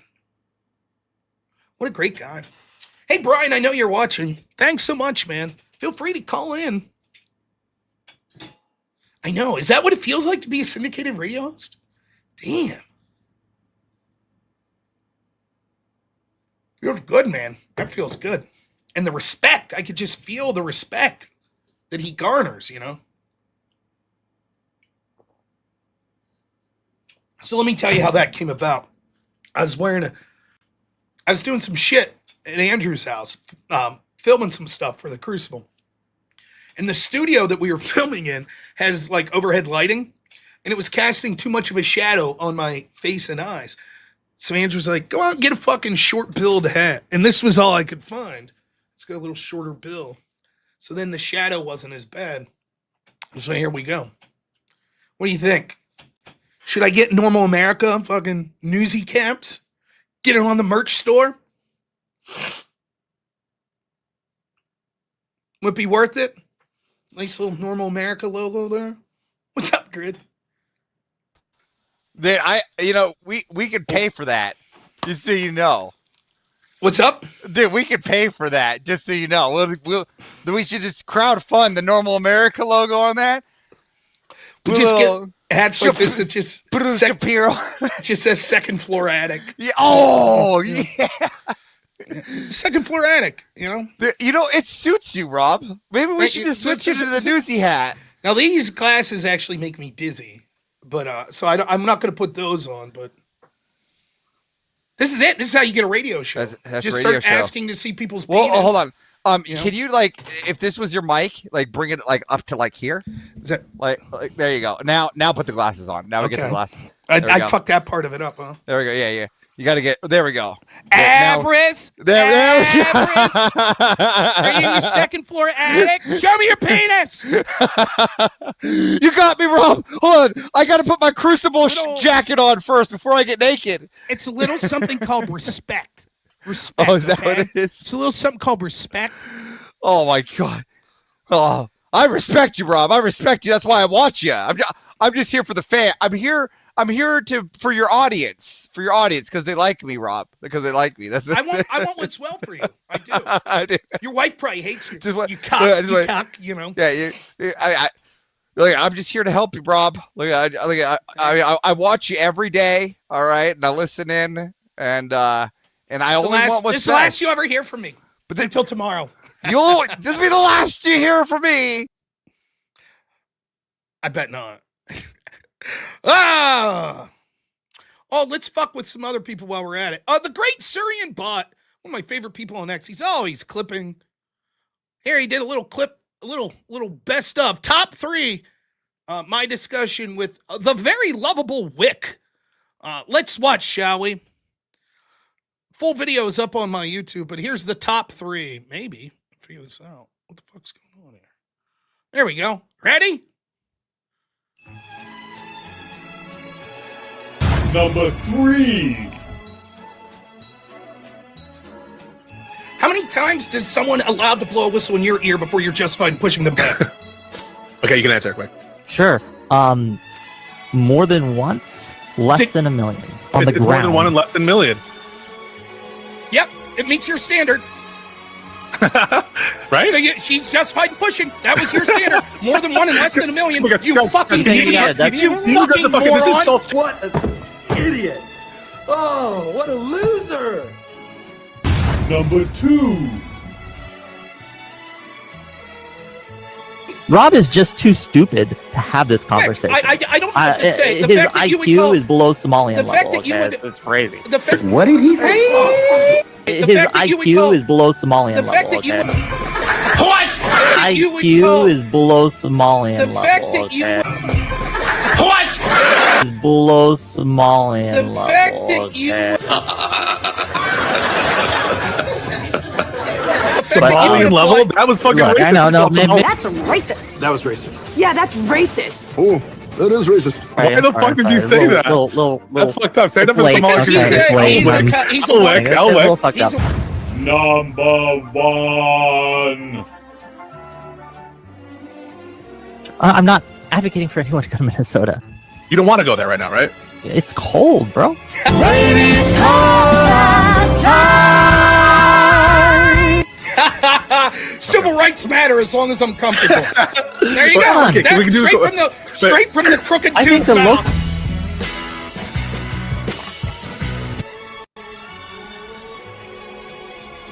Coward. Syrian. I'll put the link if anyone wants to find that post. Good stuff. The whole debate's up on my YouTube channel. You can check it out. Not really a debate. It's Peace Go desperately trying to cover for Wick, as Wick tells people why they should go break the law. They have a moral obligation to break the law. Good shit. Good shit. Now, someone says they sent me another clip of our good friend Wick. Where would that be? Oh, probably in the videos section, huh? Maybe. I'm really bad at my own Discord. No, don't see it there. Clips, maybe? No, don't see it there. Well, whoever said they sent me that, apologies, I don't see it. You have to resend it. Send it to the general on Discord. Unless I missed somewhere.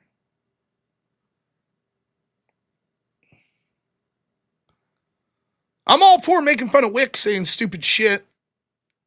That sounds great to me. Or did you send it on X? No.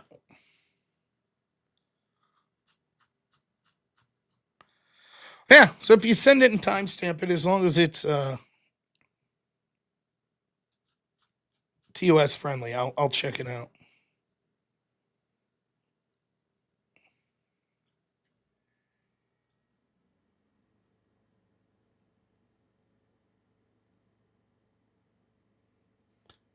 Nonetheless, moving forward. Oh, is it a message for Rob channel? Maybe that's where it's at.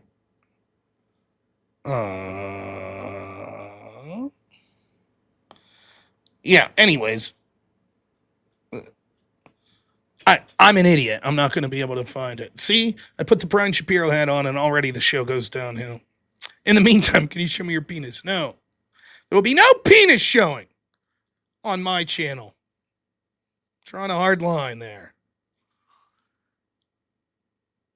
Ryan Johnson, $50 says, let's milk this lol cow. I'm generally entertained by Shapiro's stupidity. He's stupid. Cat and Planet, $20. Thank you. Baxter Boy gives 5. Thank you as always, my friend. FDNY, $5. Is Brian Shapiro mentioning Trump for no apparent reason? Drinking game fun. Can you imagine him just like ordering food? Now, this Delmonico steak, where's that source from? Trump? Do you hate Trump? Sorry, sir. We were just explaining the steak. Oh, and actually, what would be a good wine pairing? Something Trump hates? That like I can get with? Yeah. The Great Wade Boggs, $100 again. Thank you so much. Says, who's got the rest? Thank you, Wade, as always, man. Jim Hayes, $10 says, here, bro. Thank you. Nate the Eagle, $10 says, for avarice, which F1 team do you think is going to improve the most with the new regulations? Big expectations for Ferrari, Williams, Haas, and Mercedes. Cadillac. Yeah, Cadillac, because they're at the bottom. So they just went through week 2. It's going on right now as we speak. Day 1. They got 2 more days left of testing week 2. March, the first weekend of March is the first official race. And Cadillac is right now at the bottom of the testing. So I think that they have the most to improve because they're going to be a top. I hope that they're going to be a top tier team. So Cadillac. There you have it.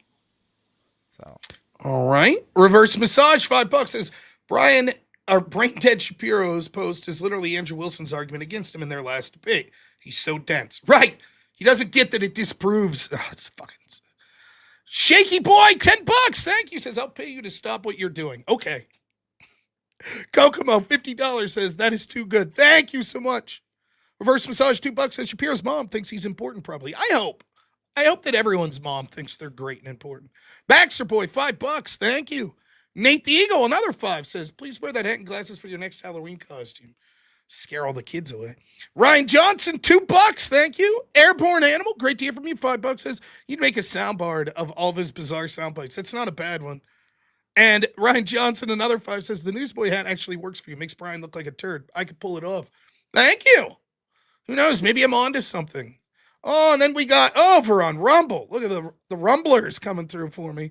Mengozi, $10 says doing my part. And then another 10, it says, we're the bald gingers morons favorite when you bring up anything about the left.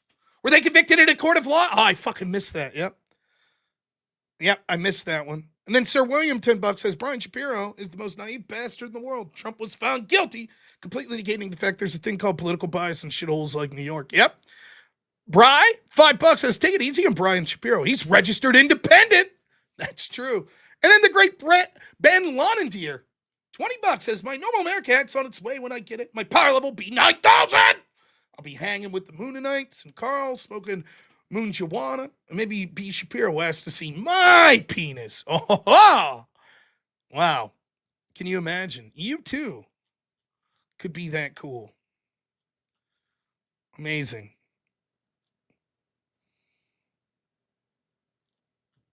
Just checking something real quick.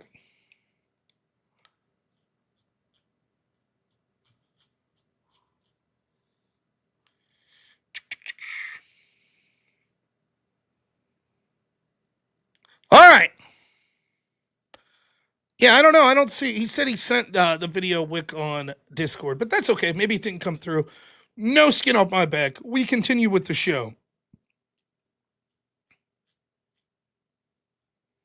I saw this in the Shitpost Gateway. Big account.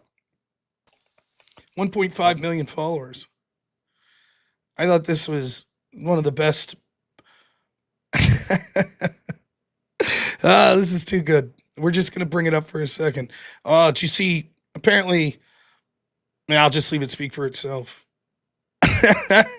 Denmark passes law to ban bestiality. You know what that calls for? My goodness, we haven't played this song in a while. Why not? How about a little Vosh song, huh? He's such a cool, hip guy. Do I even have this one saved anymore? Oh, here it is. One of my favorites. We'll be right back.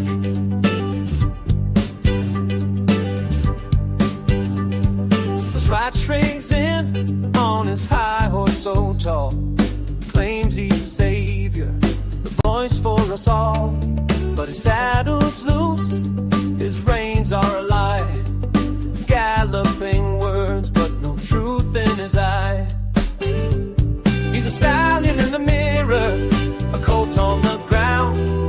Naming loud justice, but it's hollow in sound. He trots for the mares, but the pasture's a sham. Bosh the hypocrite, just a man with no plan.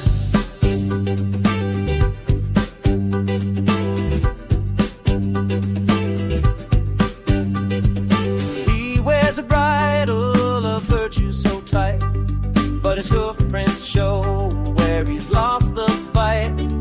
Spurs click sharp, yet his actions stay tame. A broken down steed in a hypocrite's game. He's a stallion in the mirror, a colt on the ground. Making loud justice, but it's hollow in sound. Trots for the mares, but the pasture's a sham. Bosh the hypocrite, just a man with no plan.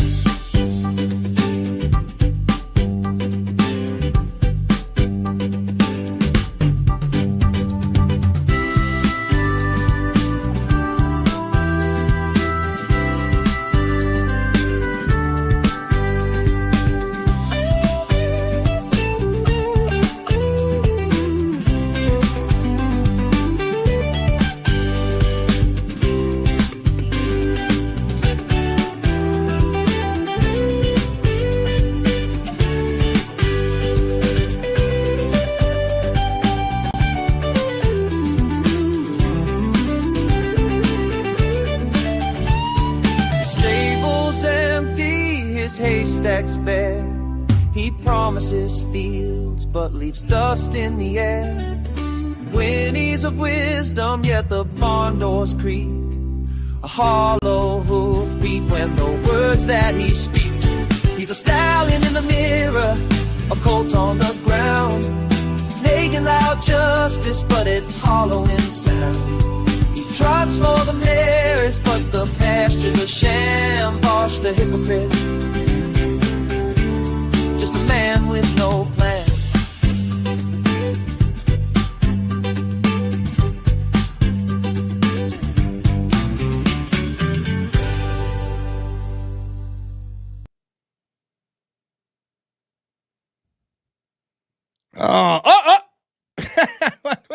Get off there, Vosh.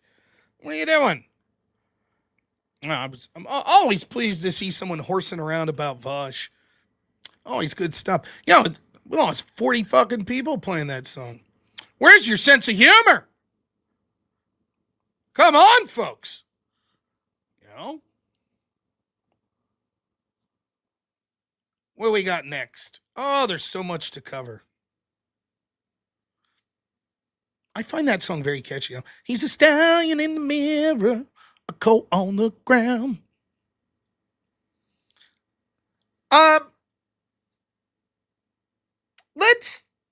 We were talking about like the Islamification of Europe. We could see it occurring in the United States as well. I want to throw you this old throwback. Now, say what you will about David Horowitz. I know he's Jewish, but he used to go on these college campuses and would do like our good friend Zach Gelpy talks about this a lot. He comes from this school of confrontational politics. This clip I thought was very elucidating. Now, before you get the whole Jewish thing stuck in your head too much, just know this. Oh, what's up, Zero Smoke? I hope Jay's doing well. Keep in mind this, right? These like pro-Palestinian fucking activists and shit, make no mistake. Yeah, David Horowitz did die recently. Make no mistake, they feel about you, a white person, a Christian, the same as they do about Jewish people. Now, I thought this clip was very reminiscent of this discussion I had with this trans furry, Owlish, the other day, where Owlish was like, we have a moral duty to bring up arms again and fight back against tyranny with guns. And also the Trump administration's tyrannical. Oh, so you're saying, no, I wouldn't say that. That's how these cowards operate. So watch this clip. This is an oldie but a good one. Just if you could clarify. Okay. Will you condemn Hamas here and now? I'm sorry, what? Will you condemn Hamas? Would I condemn Hamas? As a terrorist organization, genocidal organization? Are you asking me to put myself on a cross? So you won't. I actually have had this experience many times. You didn't read the pamphlet because the pamphlet is chapter and verse. The main connection is that the MSA is part of the Muslim Brotherhood network as revealed in the documents. I don't think you understood what I meant by that. I meant if I say something, I'm sure that I will be arrested for reasons of Homeland Security. So if you could please just answer my question. If you condemn Hamas. Sound familiar? Well, I can't tell you exactly what I want to do because I would be arrested. Sound like the callers I get? Homeland Security will arrest you. If I support Hamas, because your question forces me to condemn Hamas. If I support Hamas, I look really bad. If you don't condemn Hamas, obviously you support it. Case closed. I have had this experience, I had this experience at UC Santa Barbara where there were 50 members of the Muslim Students Association sitting right in the rows there. And throughout my hour talk, I kept asking them, will you condemn Hezbollah and Hamas? And none of them would. And then when the question period came, the president of the Muslim Students Association was the first person to ask questions. And I said, before you start, will you condemn Hezbollah? And he said, well, that question is too complicated for a yes-no answer. So I said, okay, I'll put it to you this way. I'm a Jew. The head of Hezbollah has said that he hopes that we will gather in Israel so he doesn't have to hunt us down globally. For it or against it? For it. Thank you. Thank you for coming and showing everybody what's here. And you're wearing a terrorist neckerchief. If you understood, You didn't hear the lady. could you please answer my question? You don't get to make a speech. Yes, sir. Now, again, I'm not wading into the Israel. Now, the irony is, right? Israel's one of those things where there's enough institutional defense. Half of our institutions have an irrational hatred of Israel. Like, there's reasons to dislike Israel, don't get me wrong, right? But half of our institutions, such as like people in academic circles and shit, hate Israel so much that they're fucking insane, right? But then half of the institutions will defend Israel.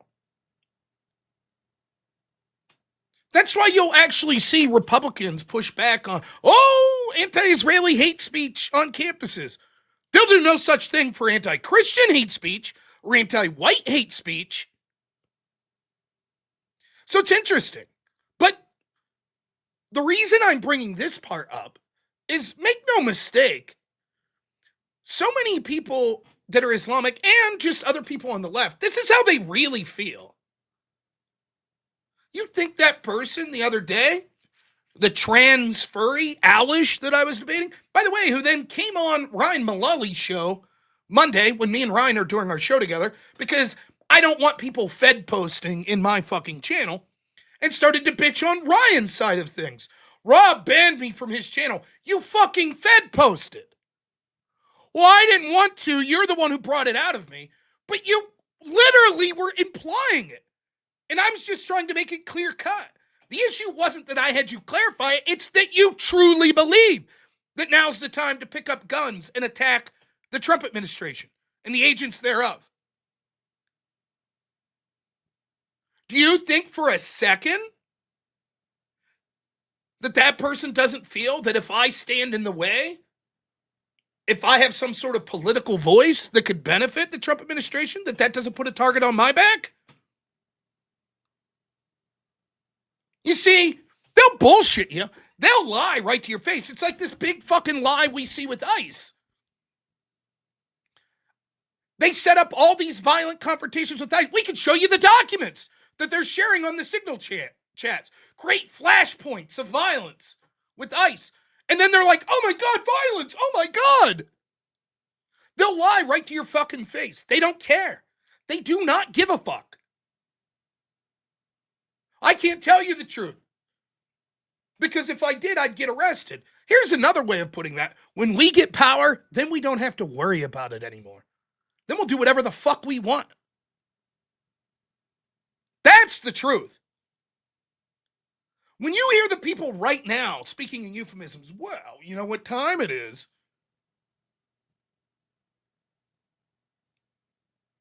Make no mistake. They're waiting for the day where they no longer have to speak in euphemisms.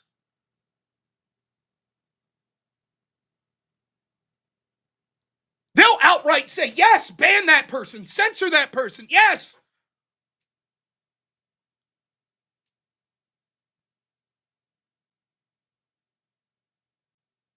And they'll call for worse. The reason I can't, never forget this. Charlie Kirk wasn't assassinated because he's more extreme than me or than the average person watching right now. He wasn't. In many ways, Kirk was more moderate than someone like me. It wasn't his extreme views that got him killed. It was that he was against the left and the establishment, and he was successful.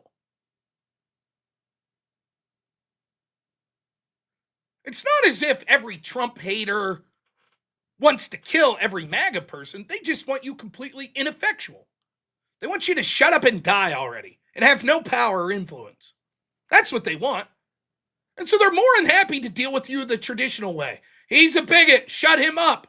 If that doesn't work, find out where he works.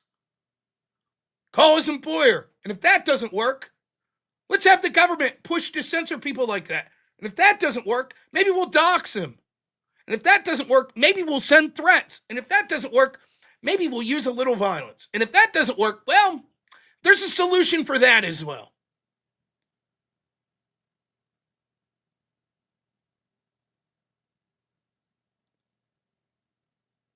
That's how you can see people like Wick and his trans furry follower Alish there say, "Now we have a moral obligation to break the law and prevent ICE from deporting illegals. It's tyranny. We have to bring up weapons and now fight the government."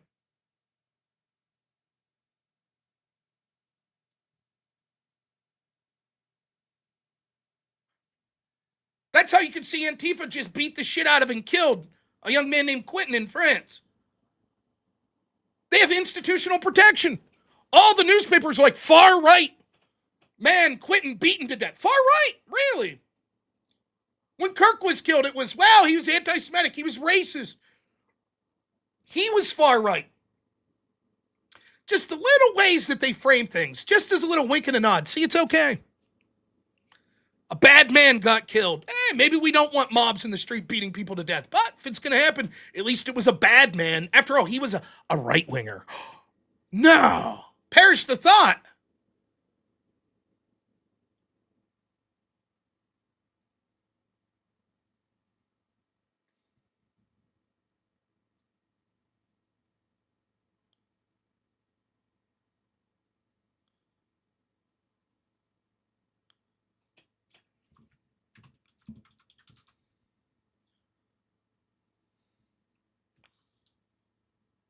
That's funny. A lot of people are now starting to wake up to this, right?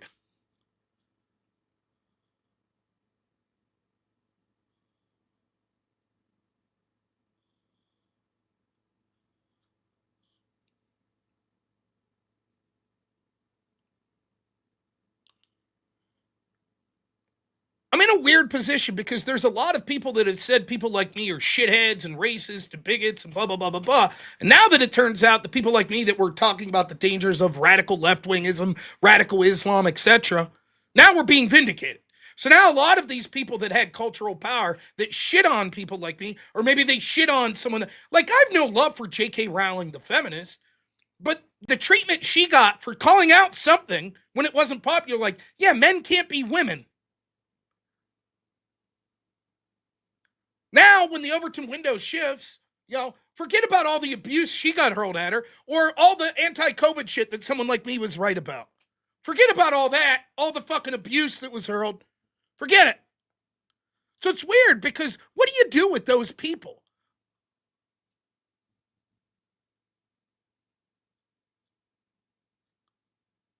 And they're still like Orange Man bad, Tommy Robinson's the worst, blah, blah, blah. But at some point, we have to be willing to accept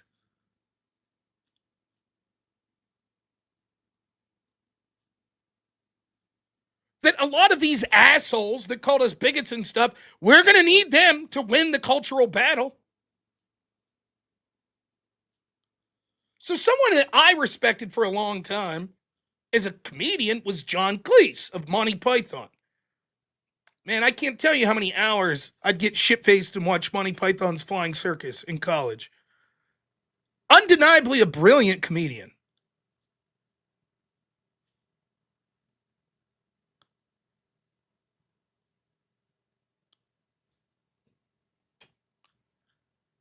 And he still hates Trump, and he's got Trump derangement syndrome and blah, blah, blah.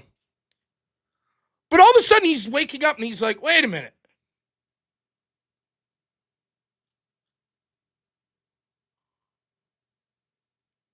What's going on here in Britain?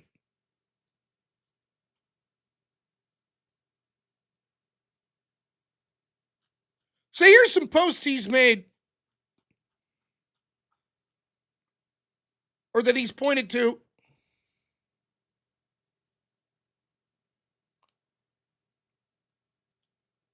He says, this is absurd. How could a Jew walk into a mosque to vote in the British election without feeling trepidation? Some people fail to remember assimilation depends on both sides making concessions. If one side makes all the concessions, it's not assimilation. Your mosque is actually a polling center. So why do you choose to be a polling center when it comes to elections? Number one, because we are in a prime location, so that makes a big difference. Number two, I think it really breaks down barriers. It opens people's minds to say that a masjid is not just a place where you come, you pray and you leave. It's a place for the community. It's a central hub for Muslims and non-Muslims for whatever need is required. So the fact that we have a big, huge polling station sign outside our masjid, it allows non-Muslims to enter into the mosque for probably the first time in their life. It actually encourages Muslims to vote themselves, because a lot of people from the Muslim community have this misconception that we shouldn't vote, we don't need to vote, our vote doesn't count, we're so small, we're a minority. They pay the masjid as well, so there's a benefit there.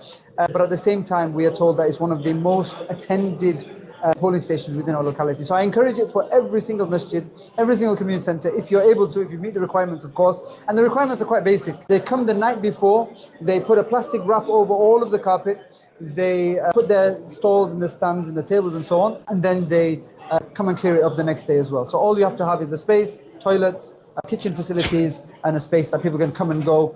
And even if you need ramps for disabled access and things, they can provide that. So I highly, highly encourage it. And I think it makes a huge difference. Yes.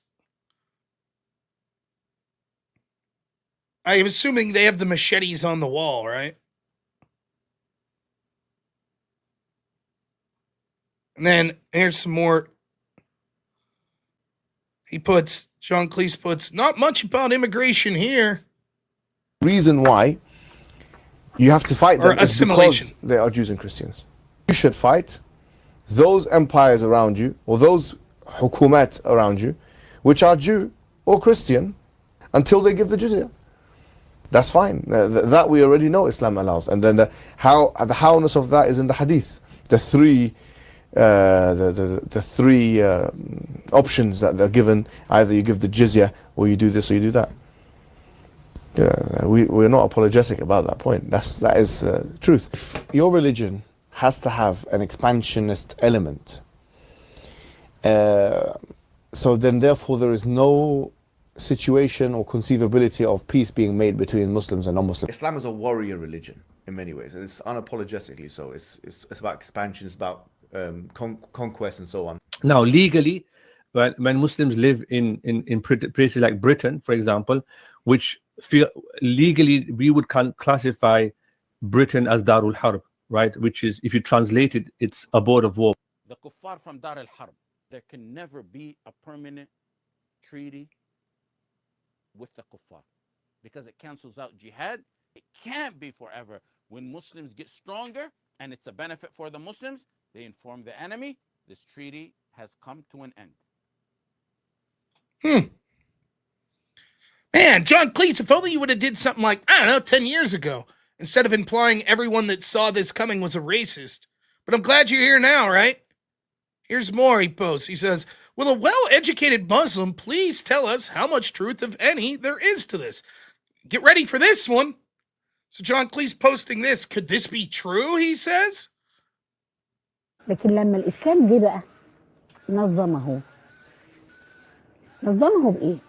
إن لا يكون إلا عن طريق الحرب المشروعة بين المسلمين وبين أعدائهم. يعني لو إحنا حاربنا إسرائيل، وإسرائيل دي مغتصبة للأرض، بل ومعتدية على البشر وعلى العقيدة، وطبعا إحنا بنتكلم المستحيل، يعني مستحيل إن إحنا هيجي اليوم اللي نحارب فيه إسرائيل، ولو إن سورة الإسراء مبشرة بكده يعني، وليس مستحيلا على الله سبحانه وتعالى. فأصل الحرب من النساء هم ملك اليمين، بمعنى إن عشان أذلهم بيصبحوا ملكا للقائد أو للجيش أو للمسلم، يستمتع بيهم كما يستمتع بزوجاته. بعض بقى المتنطعين والمتشددين واللي بيسيئوا للإسلام يقول لك أنا أجيب واحدة من شرق آسيا تكون ملك يمين، وبموافقة زوجتي أخصص لها غرفة وأستمتع بيها كملك يمين. هذا هراء، وهذا ادعاء يعني لا يقول به الإسلام إطلاقا، لأن الإسلام بيقول إما على الزوجة وإما ملك اليمين. فإحنا هنا ملك اليمين المشروع هو نتيجة أسرى الحرب ضد. There you go. You see, you can't just buy a slave girl. You go to war with people and then capture female prisoners of war, and then they become your sex slaves. Right? Got it?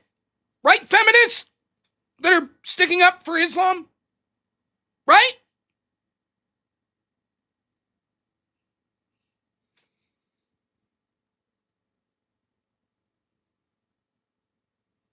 Well, hey, John Cleese, I guess thanks for being the last person to cross the finish line there.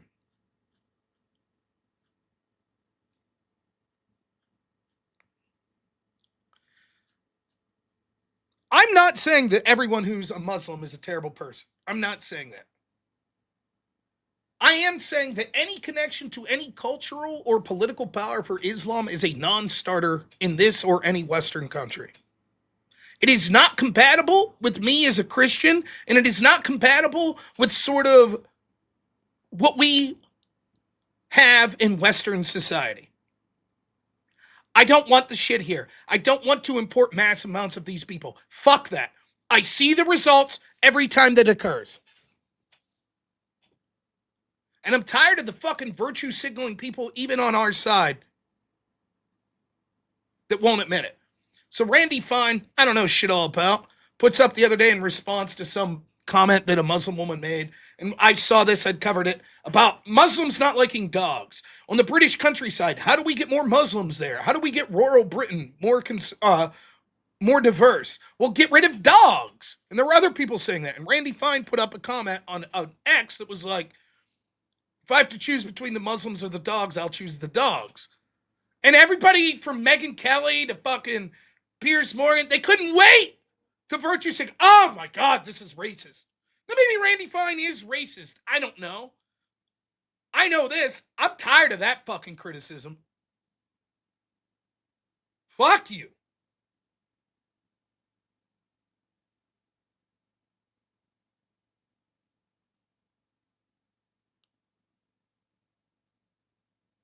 Tired of it.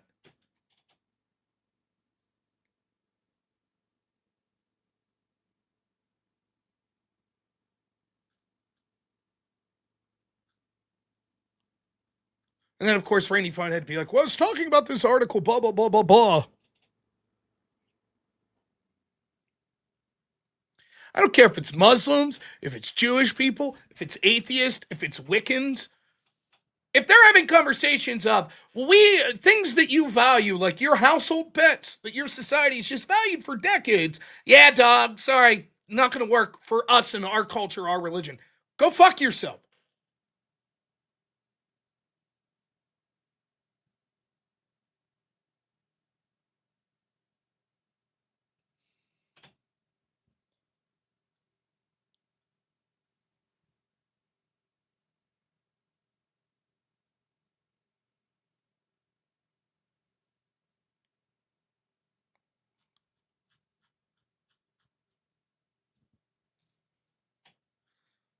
But hey, at least we have Muslim mayors now. How things going, Ma'am Donnie? How things going in New York there?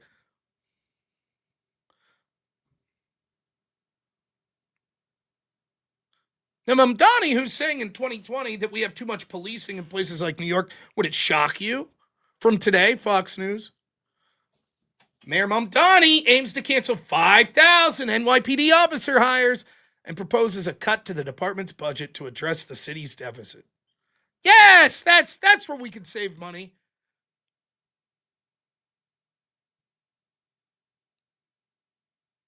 Yes.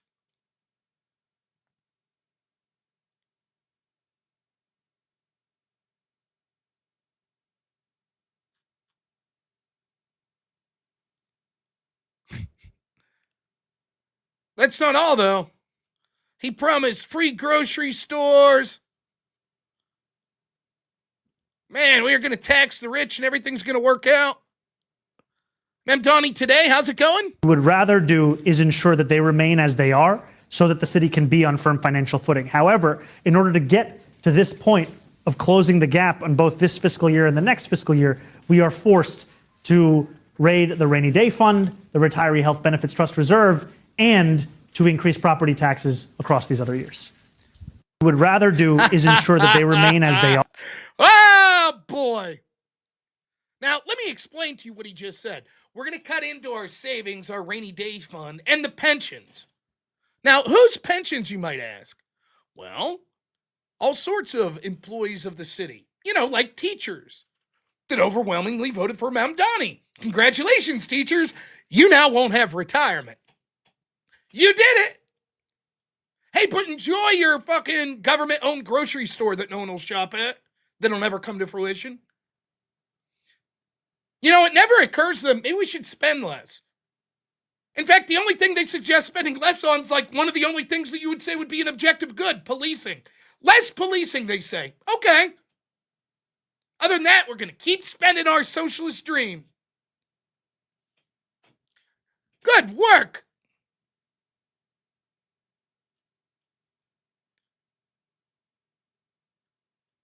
I was reading that property taxes basically... Here, this person says it. The Persian Jewess. Ooh. I'm a real estate expert. In New York City, commercial tenants are customarily responsible for any increases in property taxes. This means that small business owners, like the bodegas Mamdani claims to love so much, will foot the bill of higher property taxes. And given how small their profit margins are, a 9.5% hike will be absolutely devastating. Hey, but they voted for Mamdani. It'll work out. I'm sure.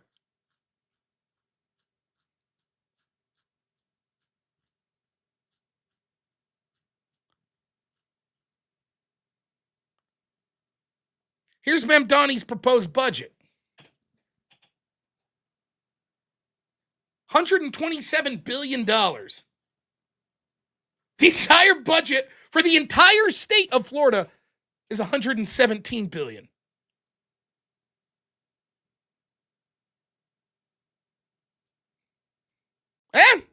Get what you voted for, I guess, right?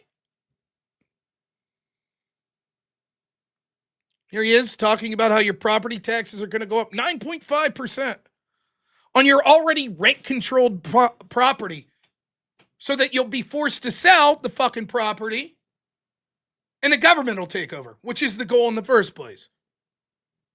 At the heart of this path is a property tax increase. This would effectively be a tax on working and middle-class New Yorkers who have a median income of $122,000. The second path also requires us to raid our reserves. It would mean withdrawing $980 million from our city's rainy day fund in fiscal year 2026 and $229 million from the Retiree Health Benefit Trust in fiscal year 2027. These are steps that have been taken before, but only in moments of extraordinary external crisis. Mayor Bloomberg's response to the 2008 financial collapse, and Mayor de Blasio's response to the enormous revenue shortfall caused by the pandemic. We do not want to have to turn to such drastic measures to balance our budget. Now, I thought that it was just the exceedingly rich that were going to pay more. No? Now they're talking about, well, we might have to tax working class people more. Say it ain't so. How could that be?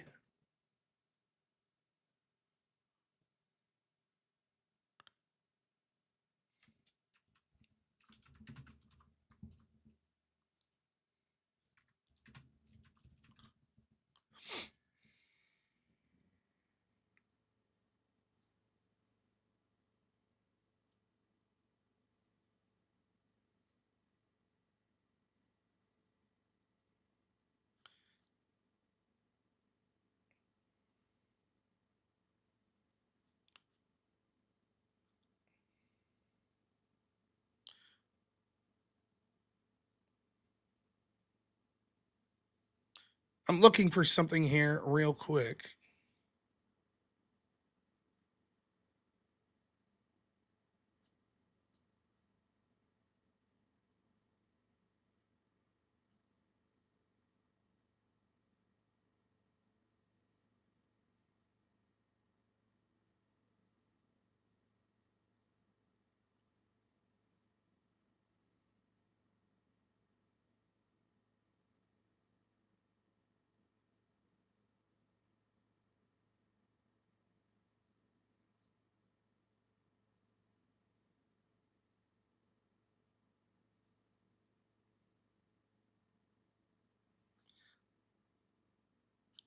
Did you see the socialist dream of the unrealized capital gains tax that now the Netherlands is promoting?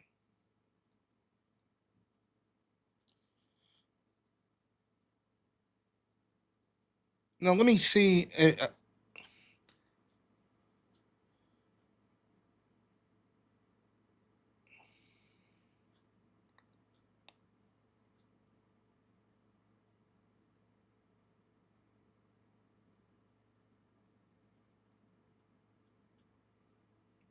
Someone had this typed out in a way that I thought really sums it up. But this is sort of the socialist dream.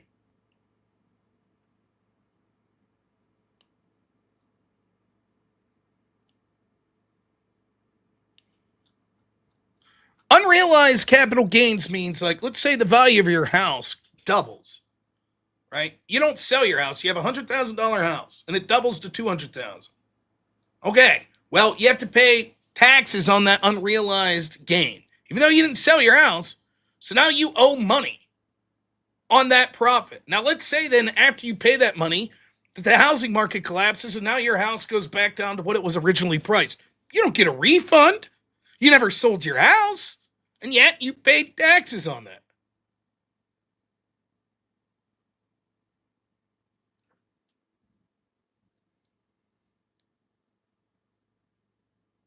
These are the dreams of these people, of these socialists.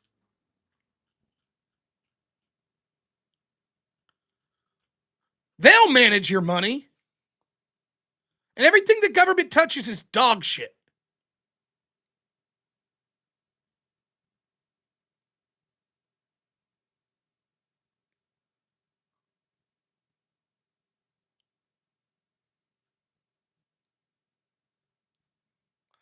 I thought this post was amazing from today, by the way.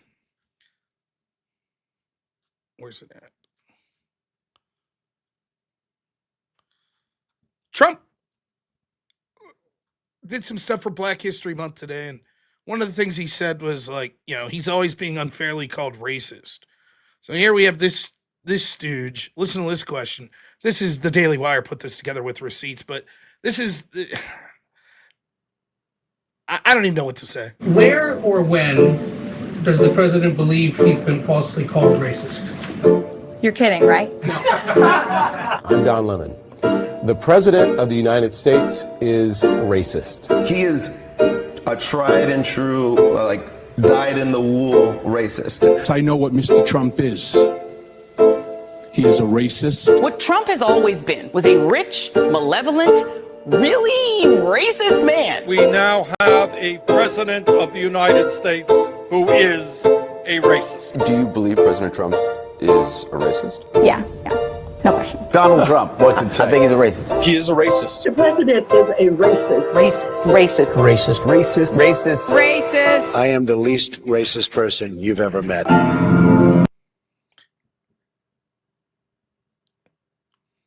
Of course, it's at times like this where we have to bring it out. Old Faithful.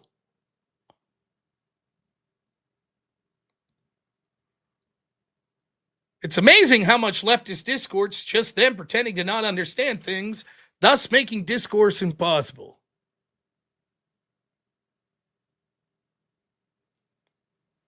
There's another one. I should have saved it, but I see getting pushed around a lot now. So much what the left does is something will happen. Like, you'll have lockdowns during the pandemic. We all live through them. We see the lockdowns. And then 2 years later, they say, what lockdowns? What are you talking about? There were no lockdowns. And they expect you to present right there at that moment the evidence. And when you're like, well, let me look. Oh, you don't have any proof. See? See? Censorship against right wing. Where was that? There was no censorship. Prove it. Show me. No one's ever called Trump racist, huh? When has he unfairly been called racist? Then each of those situations, I'm sure if you went to that journalist that asked the question, this guy, he'd say, but that wasn't I said, when was he unfairly called a racist? And those were all fair. You see? He was fairly called a racist. That's different.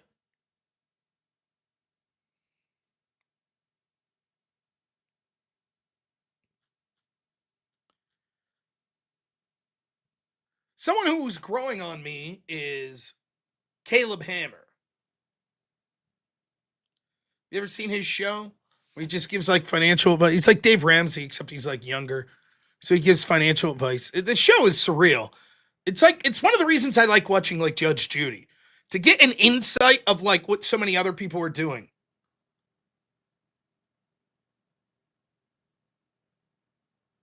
Like Judge Judy, it blows my mind how many episodes of Judge Judy after the fucking pandemic and like the stimmy checks.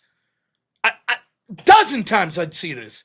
Someone would be like, oh, she promised she'd give me the money when she got the stimulus check. And Judge Judy'd be like, what did you get? Like, well, I got a PPP loan. Oh, you own a business. So you got a payment protection loan. Yeah, what's your business? Oh, me and my sister, we sell products online. Really? Yeah. And then what'd you do with your money that you got? We went to Cancun.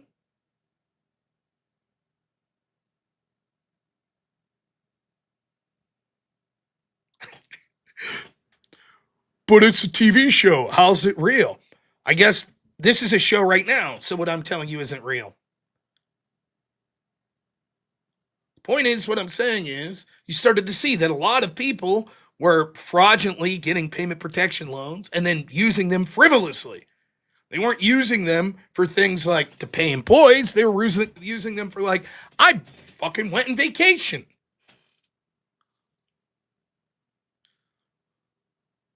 Caleb Hammer also does this. He brings these people on, and you could get a fucking insight into how many people live. Here's something that he put out, and I thought this was amazing today. He says, I'm honestly just so bored of accounts that's supposed to be politically savvy and interesting ending up just being slop. It's not an invalid policy proposal to increase taxes on wealthy people. People can agree or disagree on that policy. But to suggest that the rich are just not being taxed, it's so boring. Here you see from Polling USA, just a thought, maybe tax the rich. Here you see the chart. So the share of all income earned, the bottom 50% is basically less than 50,000. 25 to 50 percentile is 50,000 to nearly 100. 100 to 170,000 is the top 10 to 25%. 175 to 250 roughly is 5 to 10. And then from that, you got $250,000 or more a year. This is your top 5%. Now you can see the bottom 50% get 10%. All right, that sucks. Then 18, 19, 11, 16, 26. But the top 26 pay 40% of the taxes. Then the 2 to 5, they're 16%, they pay 20% of the taxes.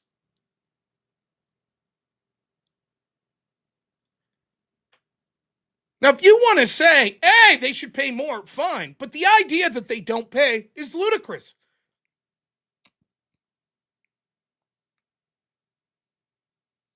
Caleb Hammer's absolutely right.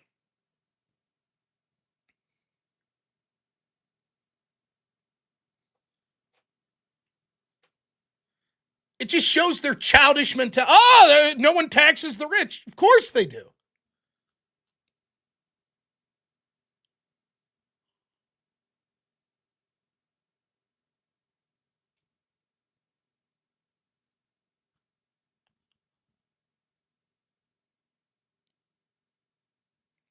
And then I saw this post, which I thought was brilliant. It says, maybe the most important thing you learned by attending public school is that we are all at the mercy of the bottom quintile. The rules you follow in life will be based on the behavior of the bottom quintile. The taxes you pay are to support the bottom quintile. The greatest risk to your life and property will come from the bottom quintile. The dearth of comfortable public spaces is because you have to allow the bottom quintile to be there. Our zoning laws are developed for fear of the bottom quintile. Probably best to learn and accept this early. And it pains me to say that as someone who spent the majority of my life in the bottom quintile, but it's absolutely true. That is true.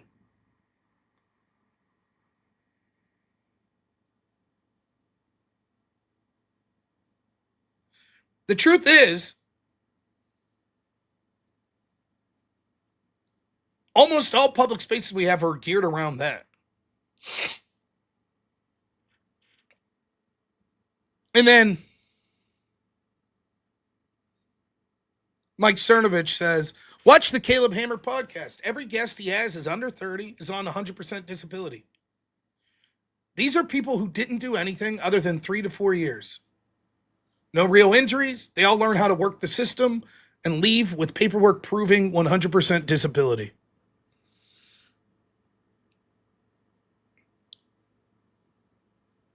Here's some post on it. Like many other ex-military entrepreneurs in the thriving claims industry, Combat Craig boasts that he could help virtually any veteran obtain a 100% disability rating from the VA. Influencers hype the 100% threshold as the holy grail because it pays about $50,000 a year, tax-free, and comes with no-cost health care and a host of other perks. Thousands in the Hundo 100% Club. You could do it too, Combat Craig's website promises. Disability ratings of 100% were once were granted to only the most incapacitated veterans. Typically, those who were war wounds precluded them from taking part in civilian jobs. But today, the maximum rating is the most commonly held one by far. Of the roughly 6 million veterans receiving disability payments last year, about 1.5 million were designated 100% disabled, a nearly 9-fold increase since 2021. The surge in 100% ratings is primarily driven by a younger generation of veterans who served in the aftermath of the 9/11 attacks. A post-analysis of U.S. Census Bureau data found that employed veterans between the ages of 26 to 35 account for the biggest increase in ratings between 70 and 100%. A high disability designation usually does not mean the veteran's physically unable to work. Most disabled veterans under 65 still earn paychecks from full-time jobs, the data shows. Some 100% ratings are deemed permanent and total, or P&T, in the lingo of veteran swapping strategies online. The designation is especially coveted for veterans because it means the VA usually can't take back the award, even if their condition improves. Now, this is a fucking difficult thing to talk about. Because I think that as a society, when we send people over to fight in wars, the least we could do is make sure that they're taken care of. Particularly their medical issues, but also financially. And I have the utmost respect for people that went over, served, were harmed over there, and they are entitled to benefits. But so many of the people that get these sorts of benefits are people that never served in active duty combat or did so very limitedly. And instead, they're gaming the system. They got carpal tunnel or some bullshit like that. My neighbor was a veteran who saw significant combat. All he wanted was treatment. Didn't want cash benefits or anything. He had a horrible time. But if you go to one of these experts, oh boy, they know exactly what you're supposed to say to game the system.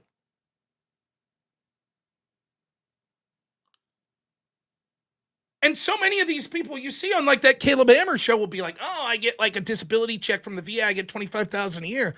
Oh, you saw combat? No. What's the nature of your disability? Well, sore wrists.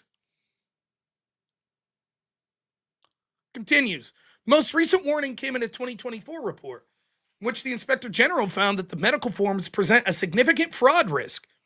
After reviewing a sample of claims, investigators determined that almost 70% of the near 32,000 contained one or more potential fraud indicators, such as signs of alteration or the assignment of a 100% disability rating without sufficient medical documentation. Claims processors, investigators noted, were not required to authenticate any of the information in the questionnaires. Unlike larger businesses that entice veterans with comprehensive offers to help them prepare claims, Combat Craig dispenses advice on how to do it yourself with minimal assistance.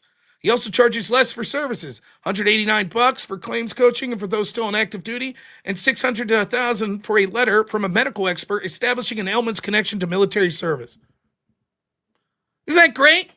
Now, if you don't have to prove your claims and you could just get any fucking doctor to sign off, you'd have to be a fucking idiot to not push for the full $50,000 a year. Why wouldn't you?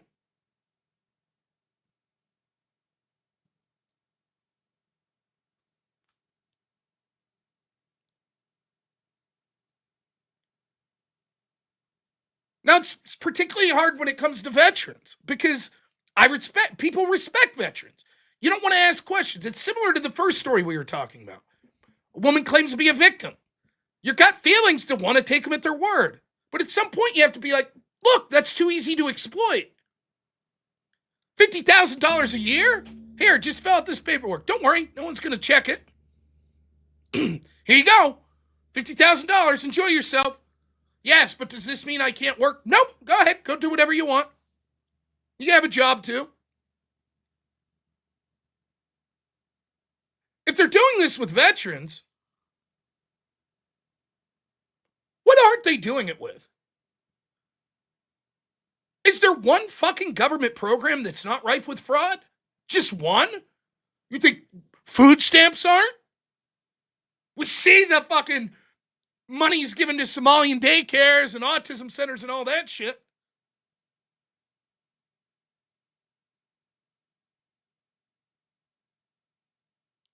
At what point are we going to be honest that the entire system's propped up by an increasingly smaller percentage of people that aren't intentionally trying to game the system?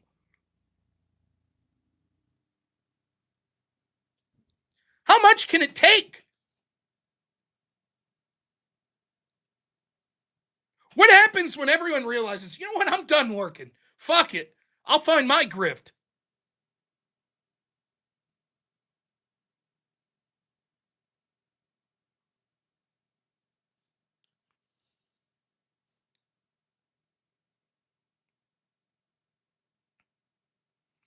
Yeah, Papa Pin, you say that. Go ahead and watch Caleb Hammer's show.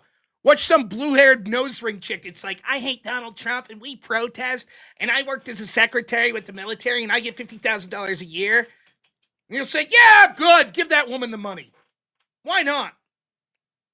You see, when we think of veterans, we think of the great people we know that have served honorably.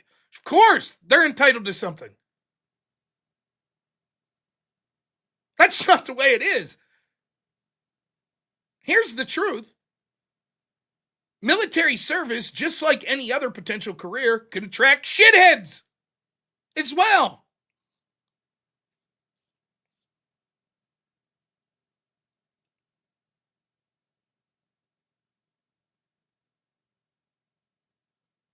So the idea that it's like, well, fuck it.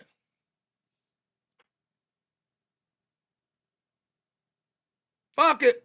They're in the military. Give them all the money they want. Okay.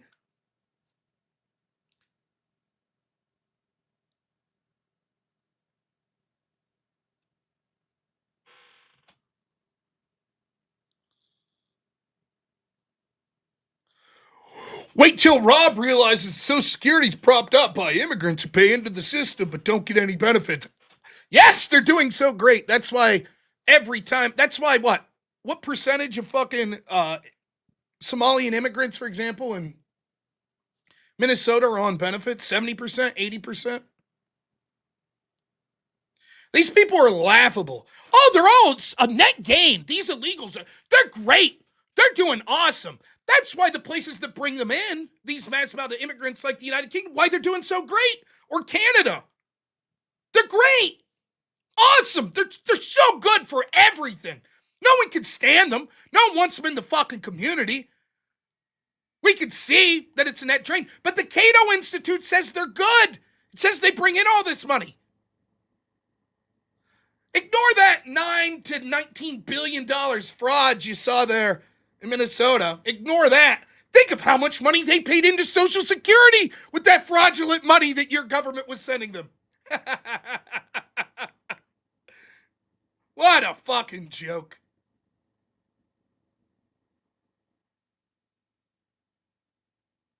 Yes! What do you want, boring burgers and fries? They have curry!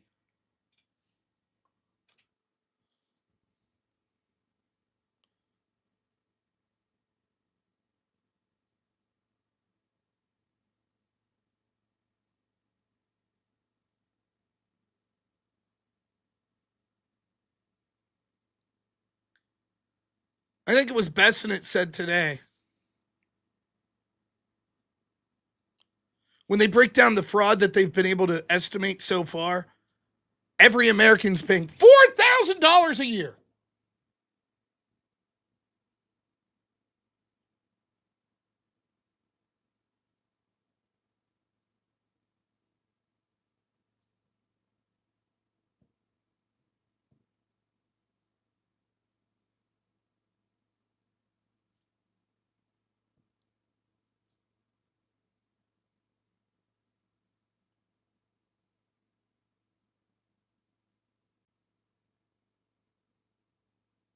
Surreal.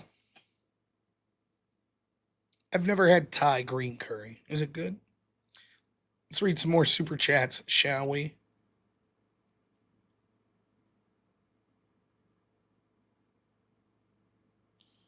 Blaster bought $10 says, couldn't tell the difference between the syndicated radio host and member of the Panelverse. Someone help me figure it out. Jabroni Big Time, $5 says, you look dapper in the cabbie hat. You've taken Brian Shapiro's mind, you might as well take his hat too. Watch him see. Oh!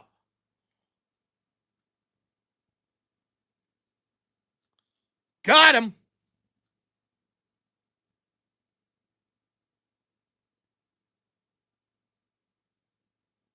We got him.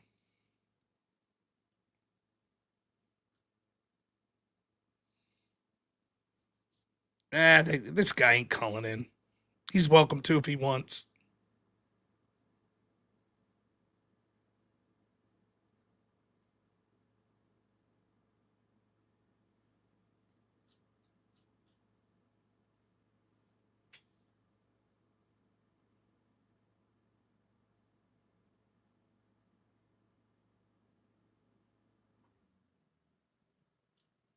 Yes, immigrants are net positive. They're great.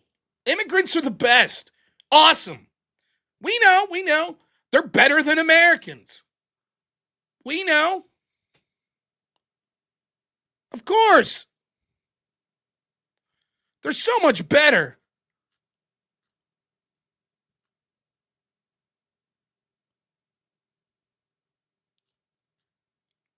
Our country's really benefited in the last 4 years when 8% of the entire population of Nicaragua came into the country. They contribute so much. The data shows it. You'll see. Trust them.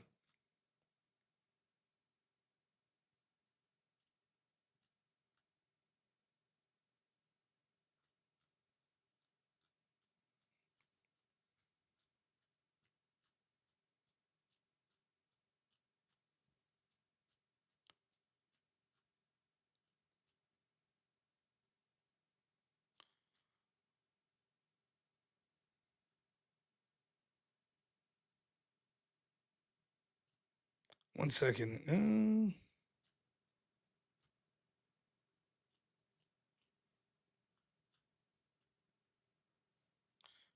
Oh. Yeah, we'll forget that.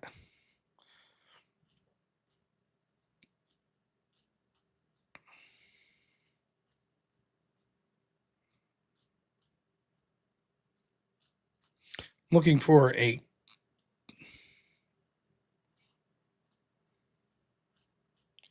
particular video. I know I saved it.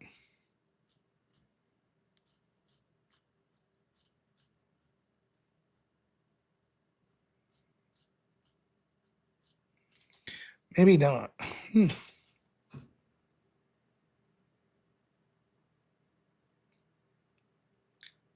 Here we go. Steve Cohen. This is that. I'm glad these lefties are here, right? We know the illegals are better. Illegals are great, right? Here's the Democrat message on it. We need people working in the front lines and local law enforcement to protect our citizens from the worst of the worst. The worst of the worst are not the immigrants. The worst of the worst, records show, are native-born Americans, and they are committing crimes that hurt our citizens and our cities. And you're working against it, and thank you for that. But by trying to get our local law enforcement, where we have an undercount of officers in Memphis, to leave Memphis and go to work for ICE to deport people, is a wrong priority. The worst of the worst are Americans. That's the real bad group. It's Americans. Thank you very much. Yes, we know the Democratic Party works just like left-wing parties around the Western world, not for their peoples, but their primary concern at this point is obtaining power, and their path to that is immigrants.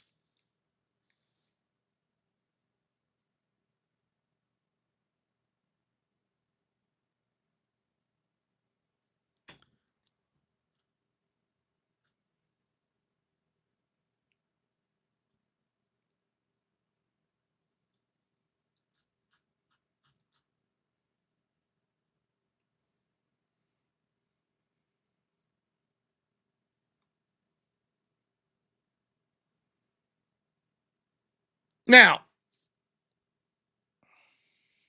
as we come near the end of the show, I implore you all, consider sending in some more super chats. We did miss yesterday's stream. Be nice to hit the goal. A mere $500 donation will propel us right there. In the meanwhile, I remind you all, tomorrow, thank you, EW, by the way, on Cash App for the $10 for calls for a blessed day on Ash Wednesday. Thank you.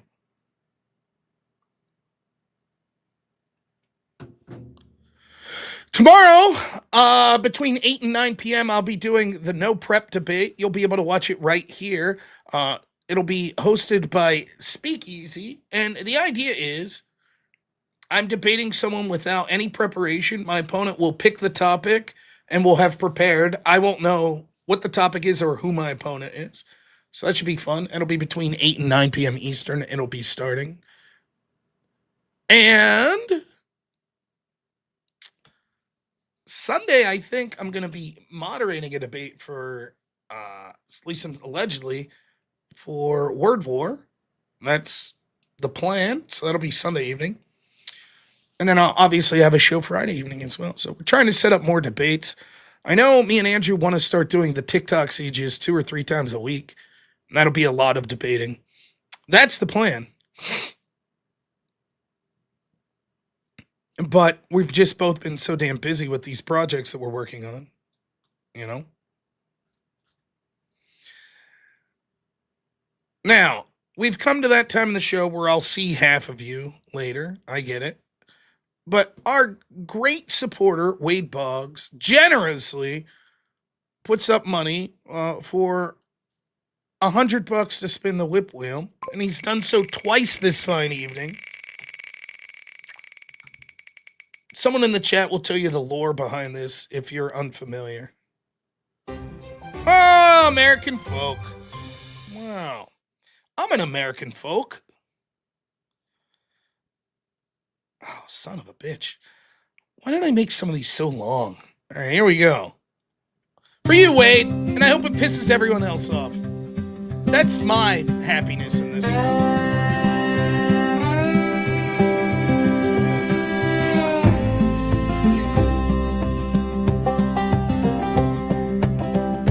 Where there's a will, there's a way.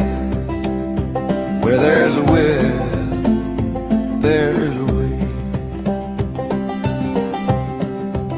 We don't want to go to war today.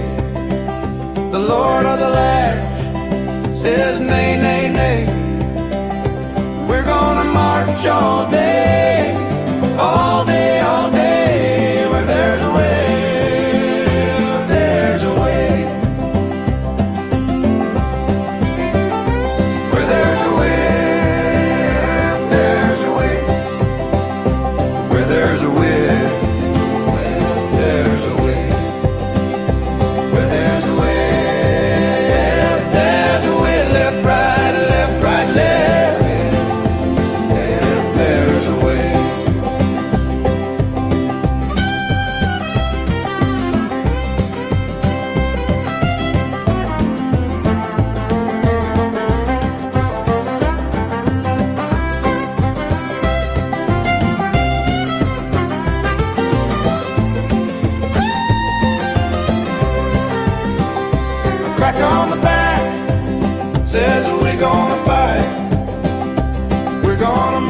All day and night and more, for we are the slaves of the dark Lord's war.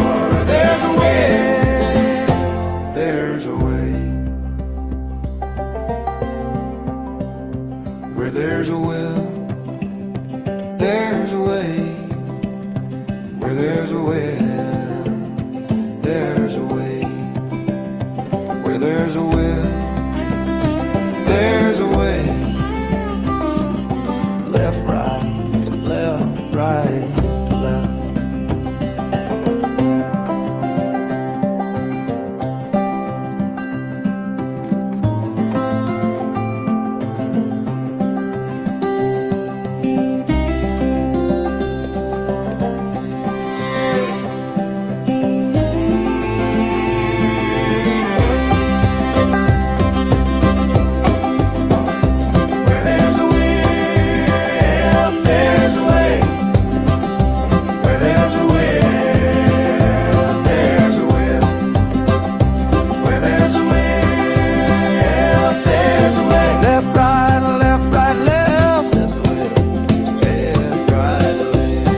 fantastic day when there's a whip song, Rob. Yeah. Well, as long as it's pissing the audience off, we're doing something right. Jabroni, big time. $5 says, give a man a fish and you'll feed him for a day. Deport him and you won't need to feed him again. Yes! Kirk Sense, $5 says the U.S. does hold 60% of the world's prisoner population. It's true. How many of them are fucking migrants and shit? How about we deal with that instead of importing more people that are breaking the law? Sounds good to me. Truth is, we probably need to imprison more. Because it turns out the cultural values that some of us had aren't shared by a lot of people, even that are legally here. All right. Next. Here we go. One more for the great Wade Bugs. While you guys are out there, make sure you guys know that you can go to robnoerr.shop and get your clothes today. Oh, fucking hell. No fucking shot. I hate this fucking song. Yes. Worth it. Yeah. So worth it.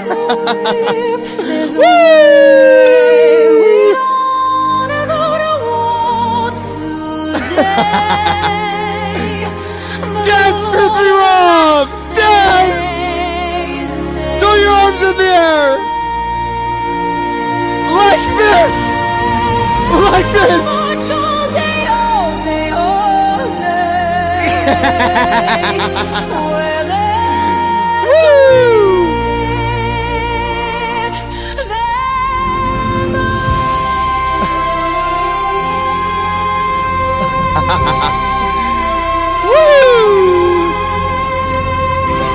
Yes!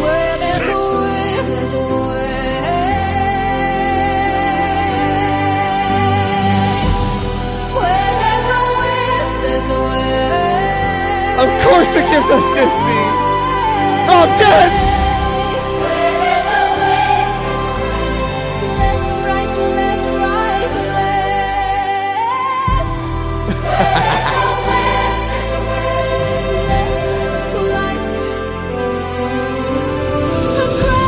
Crack on the back says we're gonna fight!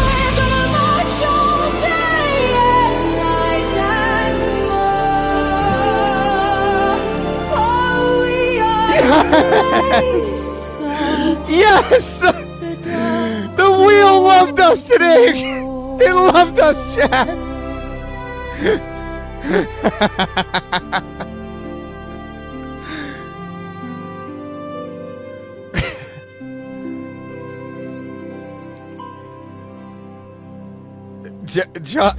They're asking how much it is to remove it from the wheel. Oh, now we're talking. 5 gifted, Crucible Crusader, thanks for being a member. Here for this few that stayed for the whip. Thank you. And then gifts, 5 subs. Oh, I don't know. To get rid of the Disney whip sub, $5,000. And we'll get rid of it forever. Yeah. I'm not allowed to donate myself anymore. But it is what it is. All right. Now, who are we raiding over to this fine evening? Well, there are speakeasies up right now with Chaos and Chill. That was a feminism debate. Then you have Emmett, Mr. Bill, Grid. I don't see Mr. Bill. Oh, did Mr. Anyways, it doesn't matter. Is that right? We'll rate speakeasies since I'm doing his show tomorrow. Let's rate a Disney Channel. I am going to see Disney on Ice this weekend. Oh, that is awesome. Are you? Yep. No, Are you Petrogard, $5 for the whip. Thank you. It's 100 though for the whip song, but so you're gonna take some pictures for me, right? And also you're gonna be thinking of me while they're spreading their arms, right? Mengozi, $10 over on Rumble says for the grift. Thank you. Yeah, I mean it'll be. We'll see. I hope that I would assume they'll have the Frozen people there, right? Like, I mean, it's Disney on Ice. It seems like they're missing an opportunity to not have the Frozen folks. I think they're gonna have Frozen for sure. If it's Disney on Ice, there would be. My son isn't gonna give a shit about that. He wants to see Mickey Mouse and Donald Duck and Goofy That's what he wants to see. So, I'm looking forward to it. I think he's going to have fun. So I think that sounds like a fantastic time. Yeah. So I'll be streaming 8, 9 tomorrow around then for the no prep debate. Should be fun. Then I'm trying to set up some shit for Friday night. We'll have to see what's up with that. I'll definitely be streaming. But my missus just DMs me and goes, the baby started crying during the Disney Whip song. Of course. Feels the pain. Yes. So, all right. Well, thank you, Avarice, tonight. Yep. I'm going to get up out of here. See you, chat. Yep. Thank you so much to my editor, Black Hilk. Thank you to whoever's about to send $500 here to go out. Now, you guys are the best. Thank you. I really do appreciate the generosity you all have. It really means a lot. So, I know that it's been a bit down. I didn't stream yesterday because of fucking tech issues. And then, of course, I was gone there for some days doing some stuff with the Crucible. It's going to get more consistent. We're going to get more debates lined up. I know that's what people want. That's what I want. So I'm looking forward to it. So thank you to all of my mods. Thank you to everyone who donated this fine evening. We're going to rage out to Speakeasy. He's got a debate going on over there. So make sure you give a sub. I'll be over on his channel tomorrow. Of course, you'll be able to find it right here between 8 and 9 p.m. Eastern. We'll be starting. No prep debate. Should be a lot of fun. So we'll see you there. All right, guys.